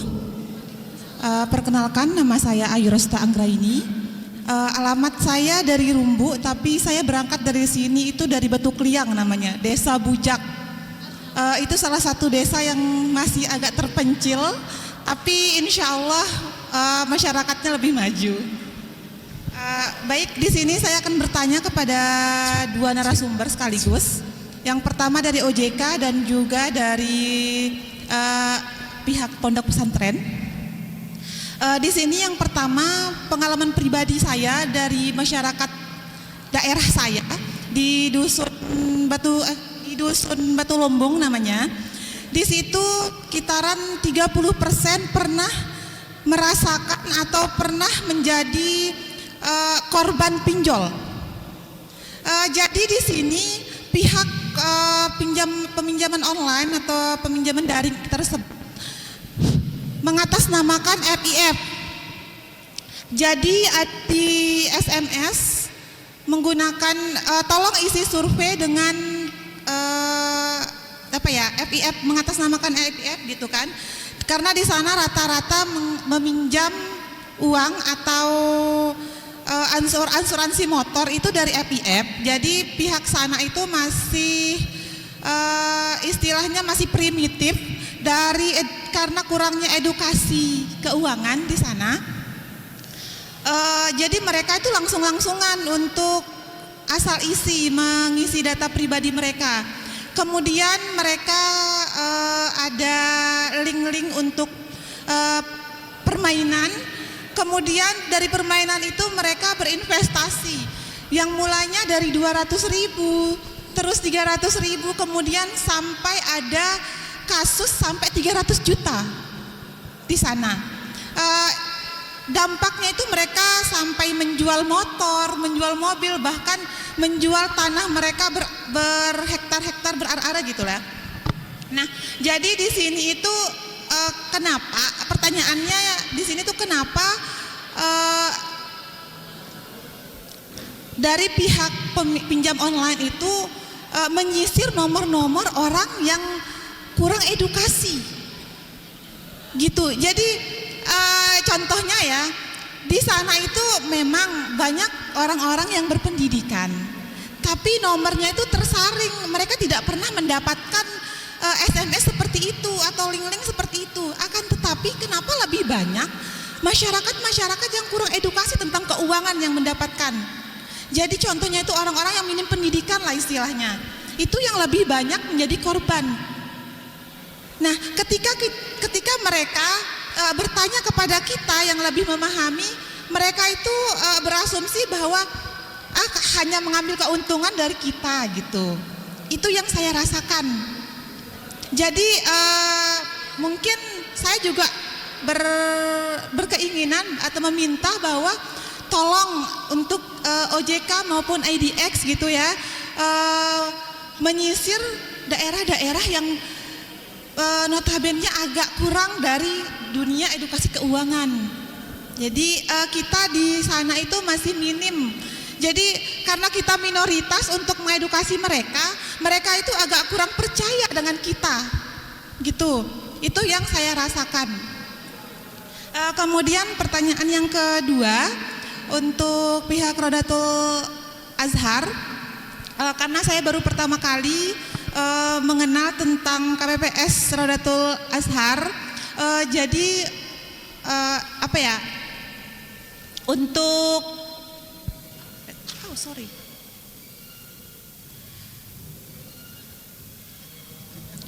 Untuk di sini kan biasanya dalam pusat inklusif keuangan itu memudahkan masyarakat untuk masyarakat kecil untuk mendapatkan modal usaha secara cepat, mudah, dan juga bebas dari riba ya. Tapi kenapa masyarakat kecil masih memilih pinjaman informal meskipun lembaga keuangan syariah itu sudah tersedia di lingkungan terdekat mereka gitu. Sekian, terima kasih. Assalamualaikum warahmatullahi wabarakatuh.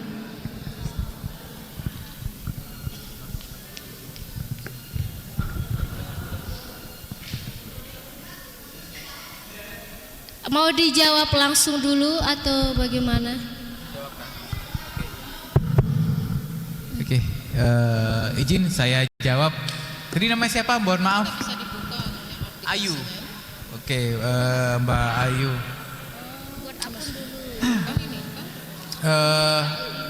Memang ini menjadi masalah kita bersama. Maksudnya ini adalah suatu kondisi, memang realita di masyarakat. Tadi di slide itu juga ada berapa banyak tingkat literasi masyarakat di Indonesia. Secara nasional, orang yang paham dan dia waspada dan dia bisa menggunakan produk jasa keuangan itu hanya 66%. Dari total 100% warga negara Indonesia itu hanya 66%. Itu adalah permasalahan yang dari sejak OJK dibentuk itu menjadi tantangan untuk kita tingkatkan terus tingkat literasinya. Kadang orang itu mereka pakai produk keuangan tapi tidak sepenuhnya paham mengenai produk keuangan yang dipakai. Dia tidak paham spesifikasinya dan dia juga tidak paham resiko dan biaya dari produk keuangan yang dipakai.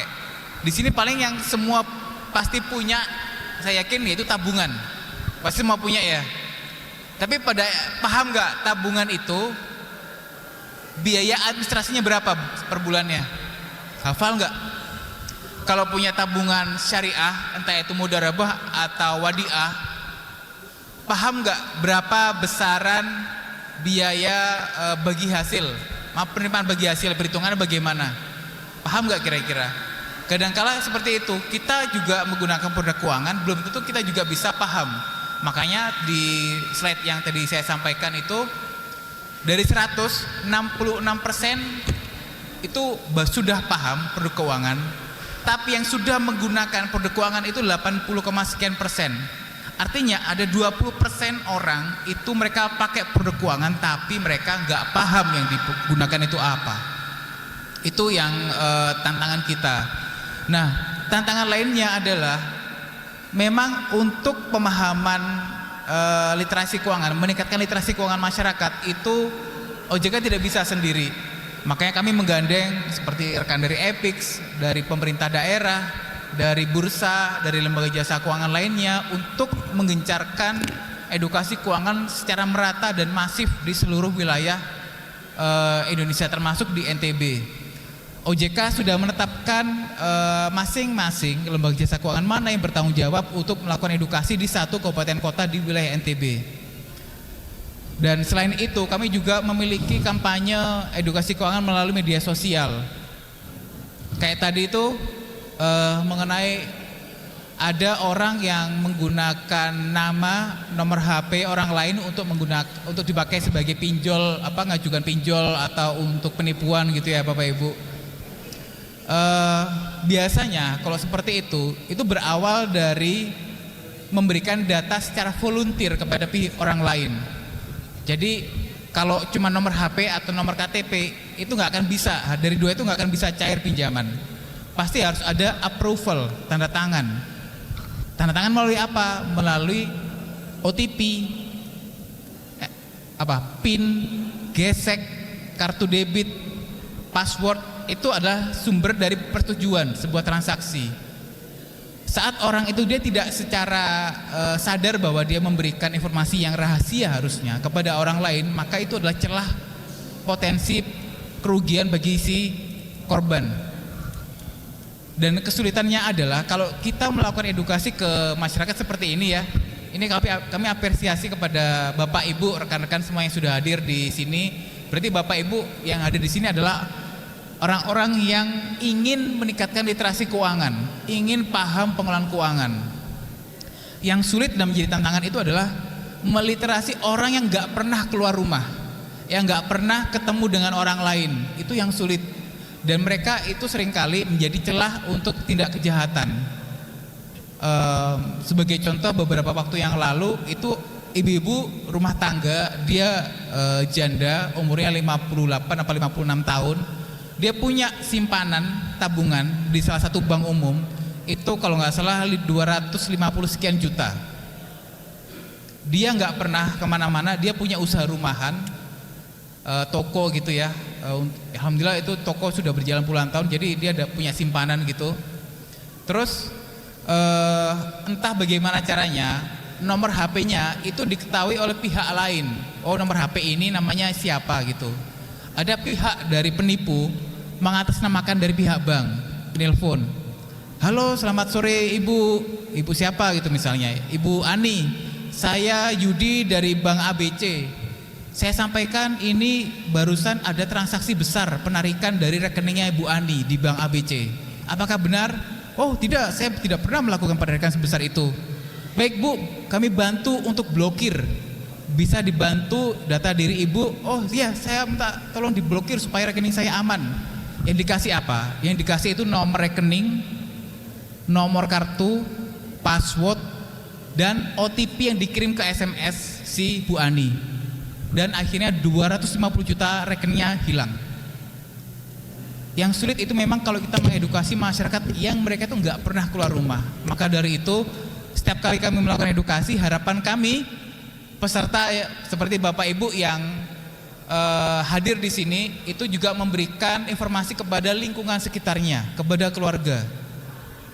Kadangkala orang yang pintar pun atau dia merasa berpendidikan S1, S2 itu merasa paling benar, dikasih tahu sama anaknya yang dia itu paham literasi keuangan, itu juga masih keras kepala hitungannya. Ada yang seperti itu. Makanya kami dari OJK dalam melakukan literasi atau kampanye edukasi keuangan itu banyak banget, melalui pertemuan langsung seperti ini, melalui media massa, media sosialnya OJK Provinsi NTB ada di situ, silakan di follow Instagramnya. Lalu ada di YouTube juga ada OJK_Provinsi NTB. Langsung follow ya Bapak Ibu. Itu informasi keuangan di situ lengkap semua. Setiap kali ada isu yang itu sedang berkembang, kami akan buat materi edukasinya supaya masyarakat lain tidak ada yang terjebak atau menjadi korban. Walaupun sebenarnya itu materi yang sudah beberapa kali kami posting di bulan-bulan sebelumnya, tapi kami akan angkat lagi supaya masyarakat itu paham mengenai bahaya memberikan data pribadi kepada orang lain. Jadi ingat Bapak Ibu, kuncinya supaya kita tidak kena penipuan, scamming, yaitu jangan pernah kasih informasi pribadi kepada orang yang kita tidak kenal. Informasi pribadi adalah kombinasi dari nomor KTP, nama tempat tanggal lahir, nama gadis ibu kandung, username internet banking atau email, password, OTP, sama 3 angka di belakang kartu debit atau kartu kredit. Itu namanya CVV. Jangan dikasih ke orang lain. Bahkan pihak bank pun nggak akan minta data itu. Kalau dia dari pihak bank yang benar-benar dari pihak bank ya Bapak Ibu. Begitu sih tantangan kita memang. Dan ini apalagi di era digital gini ya. Penipuan itu kalau dulu harus ketemu langsung, kalau sekarang nggak perlu ketemu langsung. Deepfake sekarang. Pakai AI. Mungkin saya ambil fotonya Mas Arta di sini. Saya bikin video call dengan Mbak Askia. Di video callnya dengan Mbak Askia, tampilan wajah saya bukan wajah seperti ini, wajah Mas Arta. Bisa jadi kayak gitu. Jika teman-teman atau Bapak Ibu di sini ada yang mencurigakan gitu ya dari pihak lain yang dia minta data atau minta transferan, konfirmasikan dulu, jangan langsung diiyakan. Tutup dulu telepon ke yang bersangkutan, apakah benar ini kamu minta data ini, kamu minta uang sebesar ini. Begitu Bapak Ibu, itu tantangan kita bersama. Terima kasih. Kami minta bantuannya kepada Bapak Ibu semua yang ada di sini untuk menyebarluaskan informasi edukasi keuangan yang Bapak Ibu terima di sini. Terima kasih.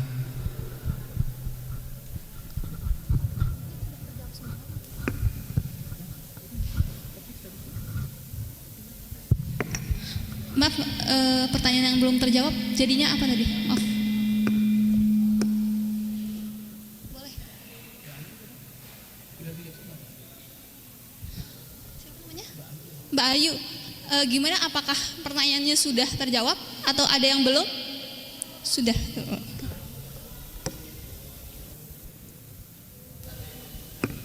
Baik, kita lanjut ke pertanyaan kedua.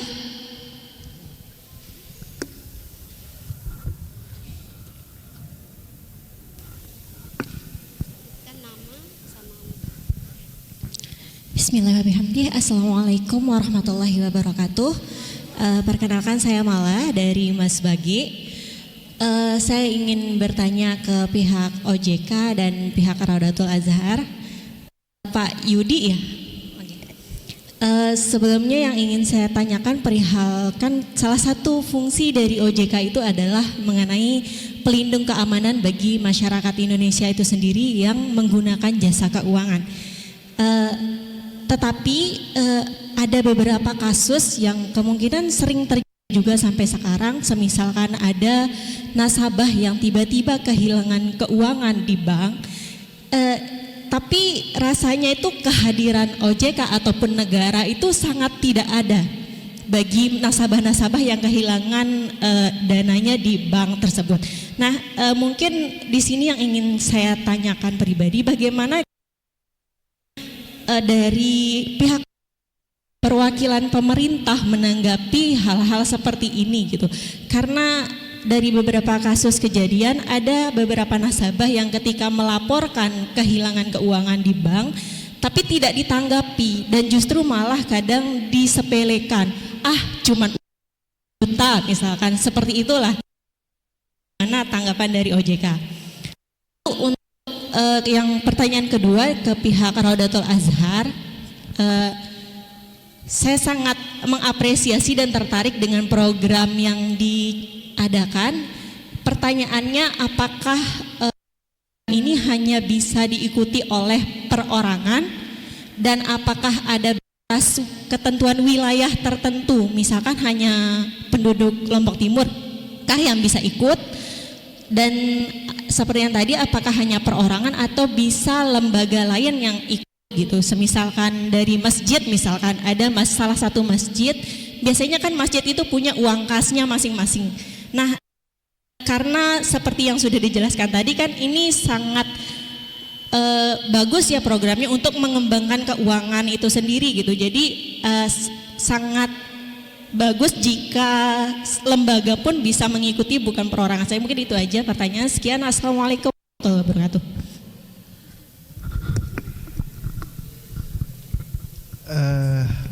Maaf tadi namanya saya lupa, Mbak siapa? Mbak Mala dari Mas Bagi tadi ya. Kehadiran OJK dinilai kurang terasa jika ada nasabah kehilangan uang di bank gitu. Terus kalau misalnya ada pengaduan, kalau cuma sedikit takutnya disepelekan gitu ya. Jadi begini Bapak Ibu, pengaduan yang disampaikan melalui OJK, entah itu secara datang langsung ke kantor kami di Mataram atau online melalui kontak 157.ojk.go.id itu akan ditindaklanjuti segera, maksimal 10 hari kerja. Ada SLA-nya. Setiap pengaduan itu akan ditindaklanjuti dan itu sudah masuk, anggapannya udah jadi PR bagi OJK dan lembaga jasa keuangan untuk menanggapi. Kalau tidak ditanggapi, maka lembaga jasa keuangan itu akan dikenakan sanksi. Jadi OJK dalam kita memberikan izin, kita mengawasi lembaga jasa keuangan, kita mewajibkan pada setiap lembaga jasa keuangan itu untuk memiliki fungsi pelindungan konsumen. Jika ada yang komplain, ada yang mengadu, harus dilayani, dan dilayaninya pun itu juga ada waktunya. maksimal 10 hari kerja. Apakah nggak bisa dalam 1 hari itu juga? Kadang butuh waktu, Ibu. Jadi anggapannya gini, Ibu dari Mas Bage gitu ya, punya pernah ada transaksi di Kota Mataram, misalnya seperti itu. Ternyata waktu itu transaksi di sana pendebetan rekening sebesar 10 juta dan Ibu merasa nggak tahu sama sekali. Kok bisa ada transaksi pendebetan rekening saya di Mataram, padahal saya selama ini di sini gitu kan? Ibu melapor ke bank ABC misalnya. Bank ABC tidak bisa serta-merta cek ke Mataram. Kenapa? Karena harus pengecekan itu harus ada prosedurnya, harus cek ke CCTV, cek di kamera yang di mesin ATM, terus dicek juga PIN-nya itu yang input siapa. Jadi ada prosedurnya, jadi nggak bisa dalam 1 hari itu. Apalagi untuk beberapa lembaga jasa keuangan yang dia itu nasabahnya sampai jutaan, mereka pasti butuh waktu lebih untuk itu. Makanya OJK memberikan waktu paling lama 10 hari kerja, setiap pengaduan harus ditindaklanjuti. Nah, terus bagaimana kalau misalnya itu uangnya hilang dari bank? Uang hilang nasabah yang ada di bank biasanya itu sifatnya ada 3 yang kami sering ketahui ya. Yang pertama, uang hilang karena penarikan tunai, entah itu di teller bank atau di mesin ATM. Yang kedua, uangnya itu berkurang karena ditransfer ke rekening lain. Yang ketiga, uangnya berkurang karena dipotong buat cicilan angsuran. Biasanya 3 itu doang. Kalau yang dari cicilan angsuran itu pasti otomatis by system, artinya tidak akan kemungkinan errornya kecil. Yang sering kali hilangnya itu biasanya adalah karena ada uang transfer keluar yang kita tidak tahu. Padahal kalau kita mau melakukan transfer rekening, misalnya dari Mbak Askia ke saya, itu harus tahu nomor rekeningnya Mbak Askia berapa, passwordnya apa, OTP-nya juga yang di SMS-kan itu juga berapa nomornya, baru rekening transaksi itu bisa berjalan. Nah, seringkali uang yang hilang yang melalui transfer itu biasanya karena nasabah memberikan data pribadi tadi itu, ya password, OTP, nomor rekening, kartu debit, kartu kredit, nomornya dikasih ke orang lain. Akhirnya dia bisa melakukan transaksi, mentransfer rekeningnya, uang dari rekeningnya Mbak Askia saya. Kayak gitu. Kalau uang hilang secara tiba-tiba hilang lenyap gitu saja, secara pencatatan tidak akan, pasti ketahuan ini hilangnya itu larinya kemana. Apakah itu ditransfer ke rekening lain atau penarikan tunai? Kalau penarikan tunai itu harus tahu apa? PIN dari kartu ATM. Harus tahu biasanya itu tarik tunai tanpa kartu biasanya harus ada tahu PIN-nya juga dari aplikasi mobile banking. Selama kita nggak ngasih tahu angka-angka rahasia itu kepada pihak lain, insya Allah aman. Pernah ada kasus di salah satu bank di Surabaya,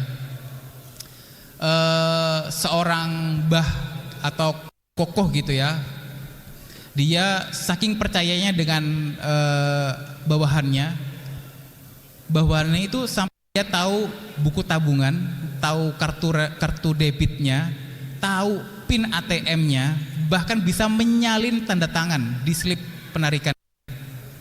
Karena sudah terlanjur percaya. Aku minta tolong tarikan uangku di bank ABC. Kamu hafal kan tanda tanganku? Iya hafal Pak. Ditarikin. Akhirnya si orang kepercayaannya itu dia datang ke kantor bank, ke tellernya. Waktu itu zaman COVID ya. Kalau zaman COVID kita pakai masker, jadi nggak kelihatan jelas mukanya. Dan dia pakai perawakan, memang secara perawakan mirip dengan si nasabah secara fisik itu. Tapi dia pakai masker. Dan dia bisa tahu dia bawa buku tabungan, dia bawa kartu debit, dia bawa KTP dari si pemilik rekening, dan dia bisa menyalin tanda tangan si pemilik rekening. Itu adalah awal mula dari kehilangan uang. Kalau seperti itu, anggapannya nasabah berarti dia tidak menjaga data pribadi. Itu berarti kelalaian nasabah. Jangan sampai seperti itu. Ingat Bapak Ibu, Data pribadi seperti SIM, SIM, username, password, OTP itu adalah bersifat pribadi. Saat kita ngasih itu ke orang lain dan dia menggunakannya untuk kepentingan dia, merugikan kita, maka kita tidak bisa menuntut bank. Karena bank melakukan transaksi sesuai dengan permohonan. Dan itu disetujui melalui OTP yang diinput di aplikasi. Begitu Bapak Ibu. Jadi ingat, jaga data pribadi. Di slide yang saya tunjukkan tadi ada beberapa macam data pribadi. Jangan kasih ke orang lain walaupun itu orang kepercayaan sekalipun. Gitu, terima kasih. Baik, ini kita sudah habis waktunya Bapak Ibu, tapi hadiah dari OJK sebenarnya di bawah masih banyak. Mungkin nanti kita kuis singkat aja kali ya Mas Yudi. Izin menjawab tadi, apakah terbatas wilayah dan waktu? Tidak. Semua masyarakat Indonesia bisa. Bahkan kami ada juga nasabah GIS kita itu dari Jakarta, Bogor dan seterusnya. Bahkan ada juga yang cicil emas dari kita tuh Mas Yudi di IKN dia sekarang. Dia cicil dari kita. Jadi semua boleh. Apalagi masih di Lombok, itu semua boleh. Silahkan, bisa datang ke kami. Masalah apa yang mau diakses nanti kita bantu ya. Mau konsultasi dulu silahkan. Kami juga menyediakan konsultan keuangan syariah di sini dan itu gratis. Jadi itu ya jawaban singkat dari kami. Mungkin ada tambahan dari ada yang disampaikan dari IDX. Kita cukupkan Mas Arta ya. Kuis boleh dari Mas Arta sama dari IDX. Dari IDX berdua Mas, boleh. Kuis singkat aja. Kuis singkat aja. Ada berapa nih hadiahnya? Boleh Mbak Melisa. Untuk jadi Bapak Ibu tadi disampaikan Mbak Askia, kami ada puluhan hadiah gitu ya. Tadi 2 orang udah pasti dapat tuh, Mbak Ayu sama Mbak Mala ya tadi ya. Nah kami ada sisanya banyak nih untuk kami bagikan, tapi ada syaratnya. Harus bisa jawab pertanyaan. Nanti cepet-cepetan ya Bapak Ibu. Ya kalau yang tadi ada yang menyimak pasti bisa nih. Izin saya berdiri. Ya. Pertanyaan pertama Bapak Ibu. Oh iya. Ya jangan lihat slide dong ya. Lihat sini, oke? Fair. Bapak Ibu, pertanyaan pertama. Berapakah nomor kontak WA OJK? 1. Langsung sini. Kalau sini Mas, apa? Iya, enggak apa-apa sini. Naik. Nama? Enggak boleh lihat. Ayo, nama siapa? Perkenalkan nama saya Muhardi. Muhardi. Nggih. Nomor kontaknya 15. Nomor WA-nya? WA-nya kebetulan enggak. Ada di sini enggak tadi? Sudah simpan. Coba lihat.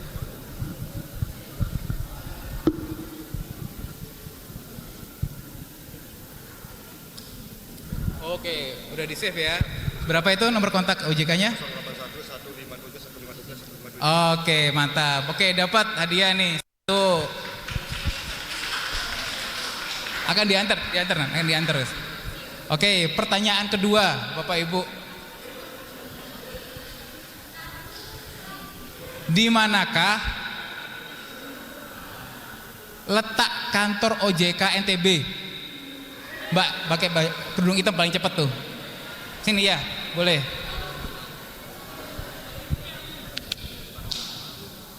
Sini, naik. Langsung dikasih aja yang tadi. Nama dari mana? Nama Diana Rukmana dari Mas Bagi Selatan. Letak kantor pusat OJK berada di Mataram, Nusa Tenggara Barat.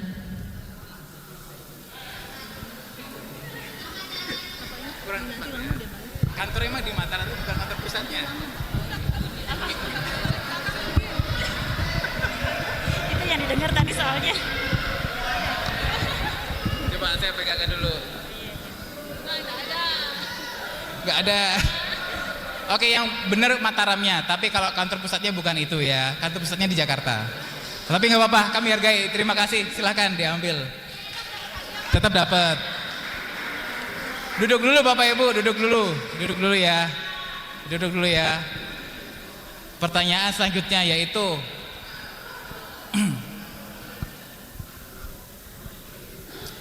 sebutkan dua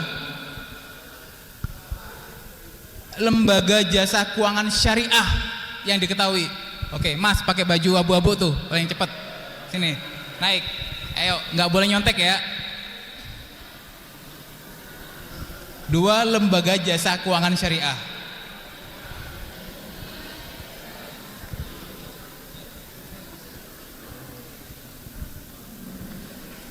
Yang pertama sudah pasti Bank Syariah Indonesia, dan yang kedua itu Bank Dinar Syariah atau BI.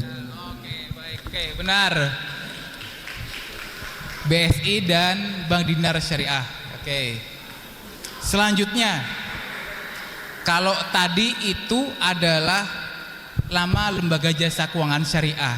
Sekarang sebutkan minimal satu produk jasa keuangan syariah. Belakangnya pakai baju hitam tuh.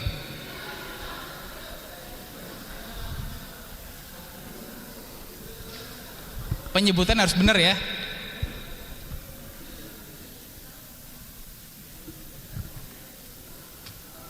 Yang berinvestasi tanda.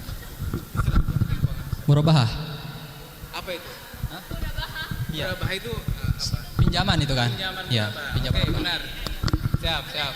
Boleh. Sisa berapa, Mbak Mel? Sisa berapa? Sisa 5. Oke, ini langsung cepet-cepetan Bapak Ibu. Saya butuh 5 orang. Belum.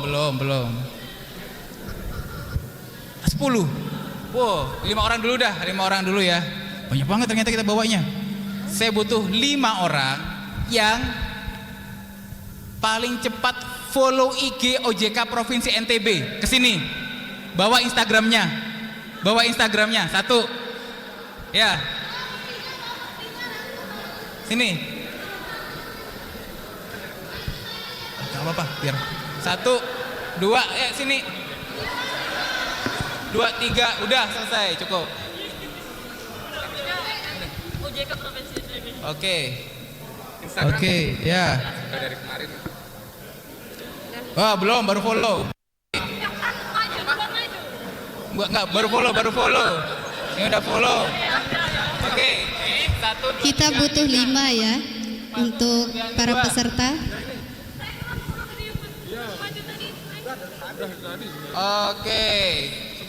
Ini udah duluan yang naik duluan tapi sorry ya. 3 dulu ya, habis ini masih ada.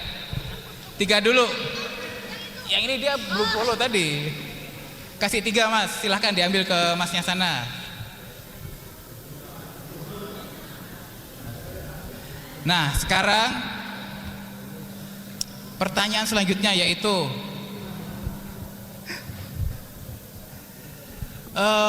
sebutkan satu perusahaan non-bank syariah.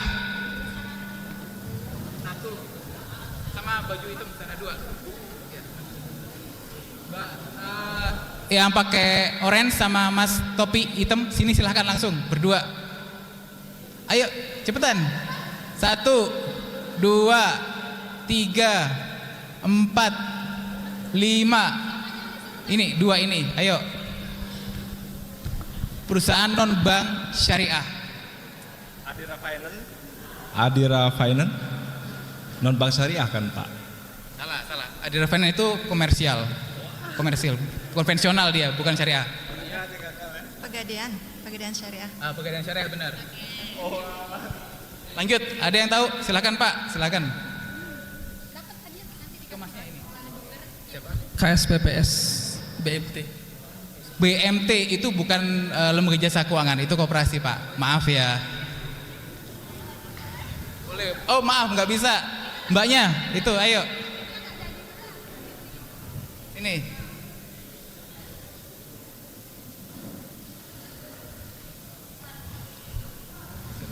Rina Fatimah Zahra. Ya, apa namanya?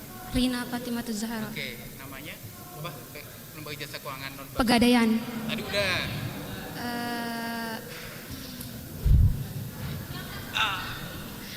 Lupa. Oke, baik, silakan kembali. Nah, sekarang tiga pemenang selanjutnya, yaitu sebutkan 3 produk masing-masing satu ya, nggak boleh samaan. 3 produk investasi pasar modal. Langsung 3 sini. 1. Ya Bapak silakan. Oke, 3 dulu ya. Stop dulu ya. 3 instrumen investasi pasar modal, masing-masing satu, nggak boleh samaan. Oke? Saham. Oke. Reksadana. Oke. Sukuk. Sukuk? Oh iya, oke. Baik, dapat semuanya. Oke, 3.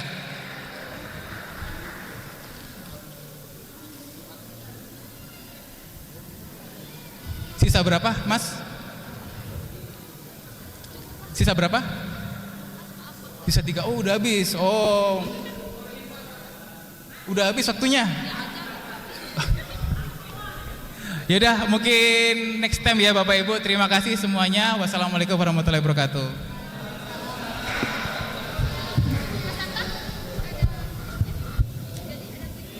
Dimohon untuk para peserta kembali ke tempat duduknya. Sebelum kita ke acara terakhir, terlebih dahulu saya akan menyampaikan kepada Bapak Ibu, nanti pengambilan hampers dan takjilnya kita panggil 20 orang, biar tidak berebutan. Maka dari itu Bapak dan Ibu jangan ada yang berdiri dulu sebelum disebut namanya. Terima kasih.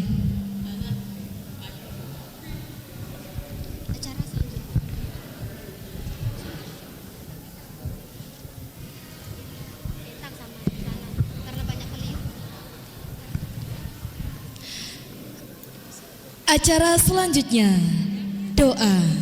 Marilah kita berdoa bersama-sama yang akan dipimpin oleh Ustaz Muhammad Idrik Rahman MA. Kepada beliau kami persilakan.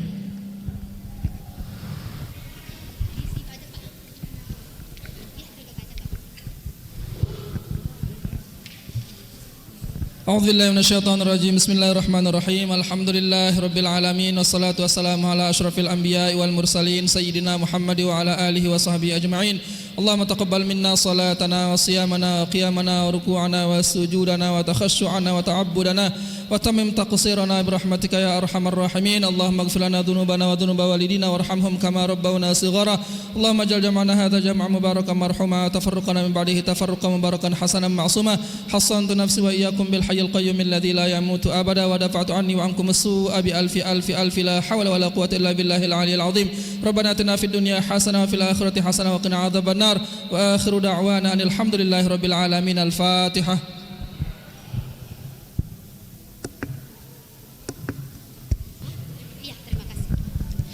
Terima kasih kami ucapkan kepada Ustaz Muhammad Idrik Rahman MA. Acara terakhir, penutup. Untuk lebih barokahnya acara kita pada sore hari ini, marilah kita bersama-sama menutupnya dengan bacaan Alhamdulillah. Alhamdulillahi Rabbil Alamin. Sekian dan terima kasih atas perhatiannya. Assalamualaikum warahmatullahi wabarakatuh.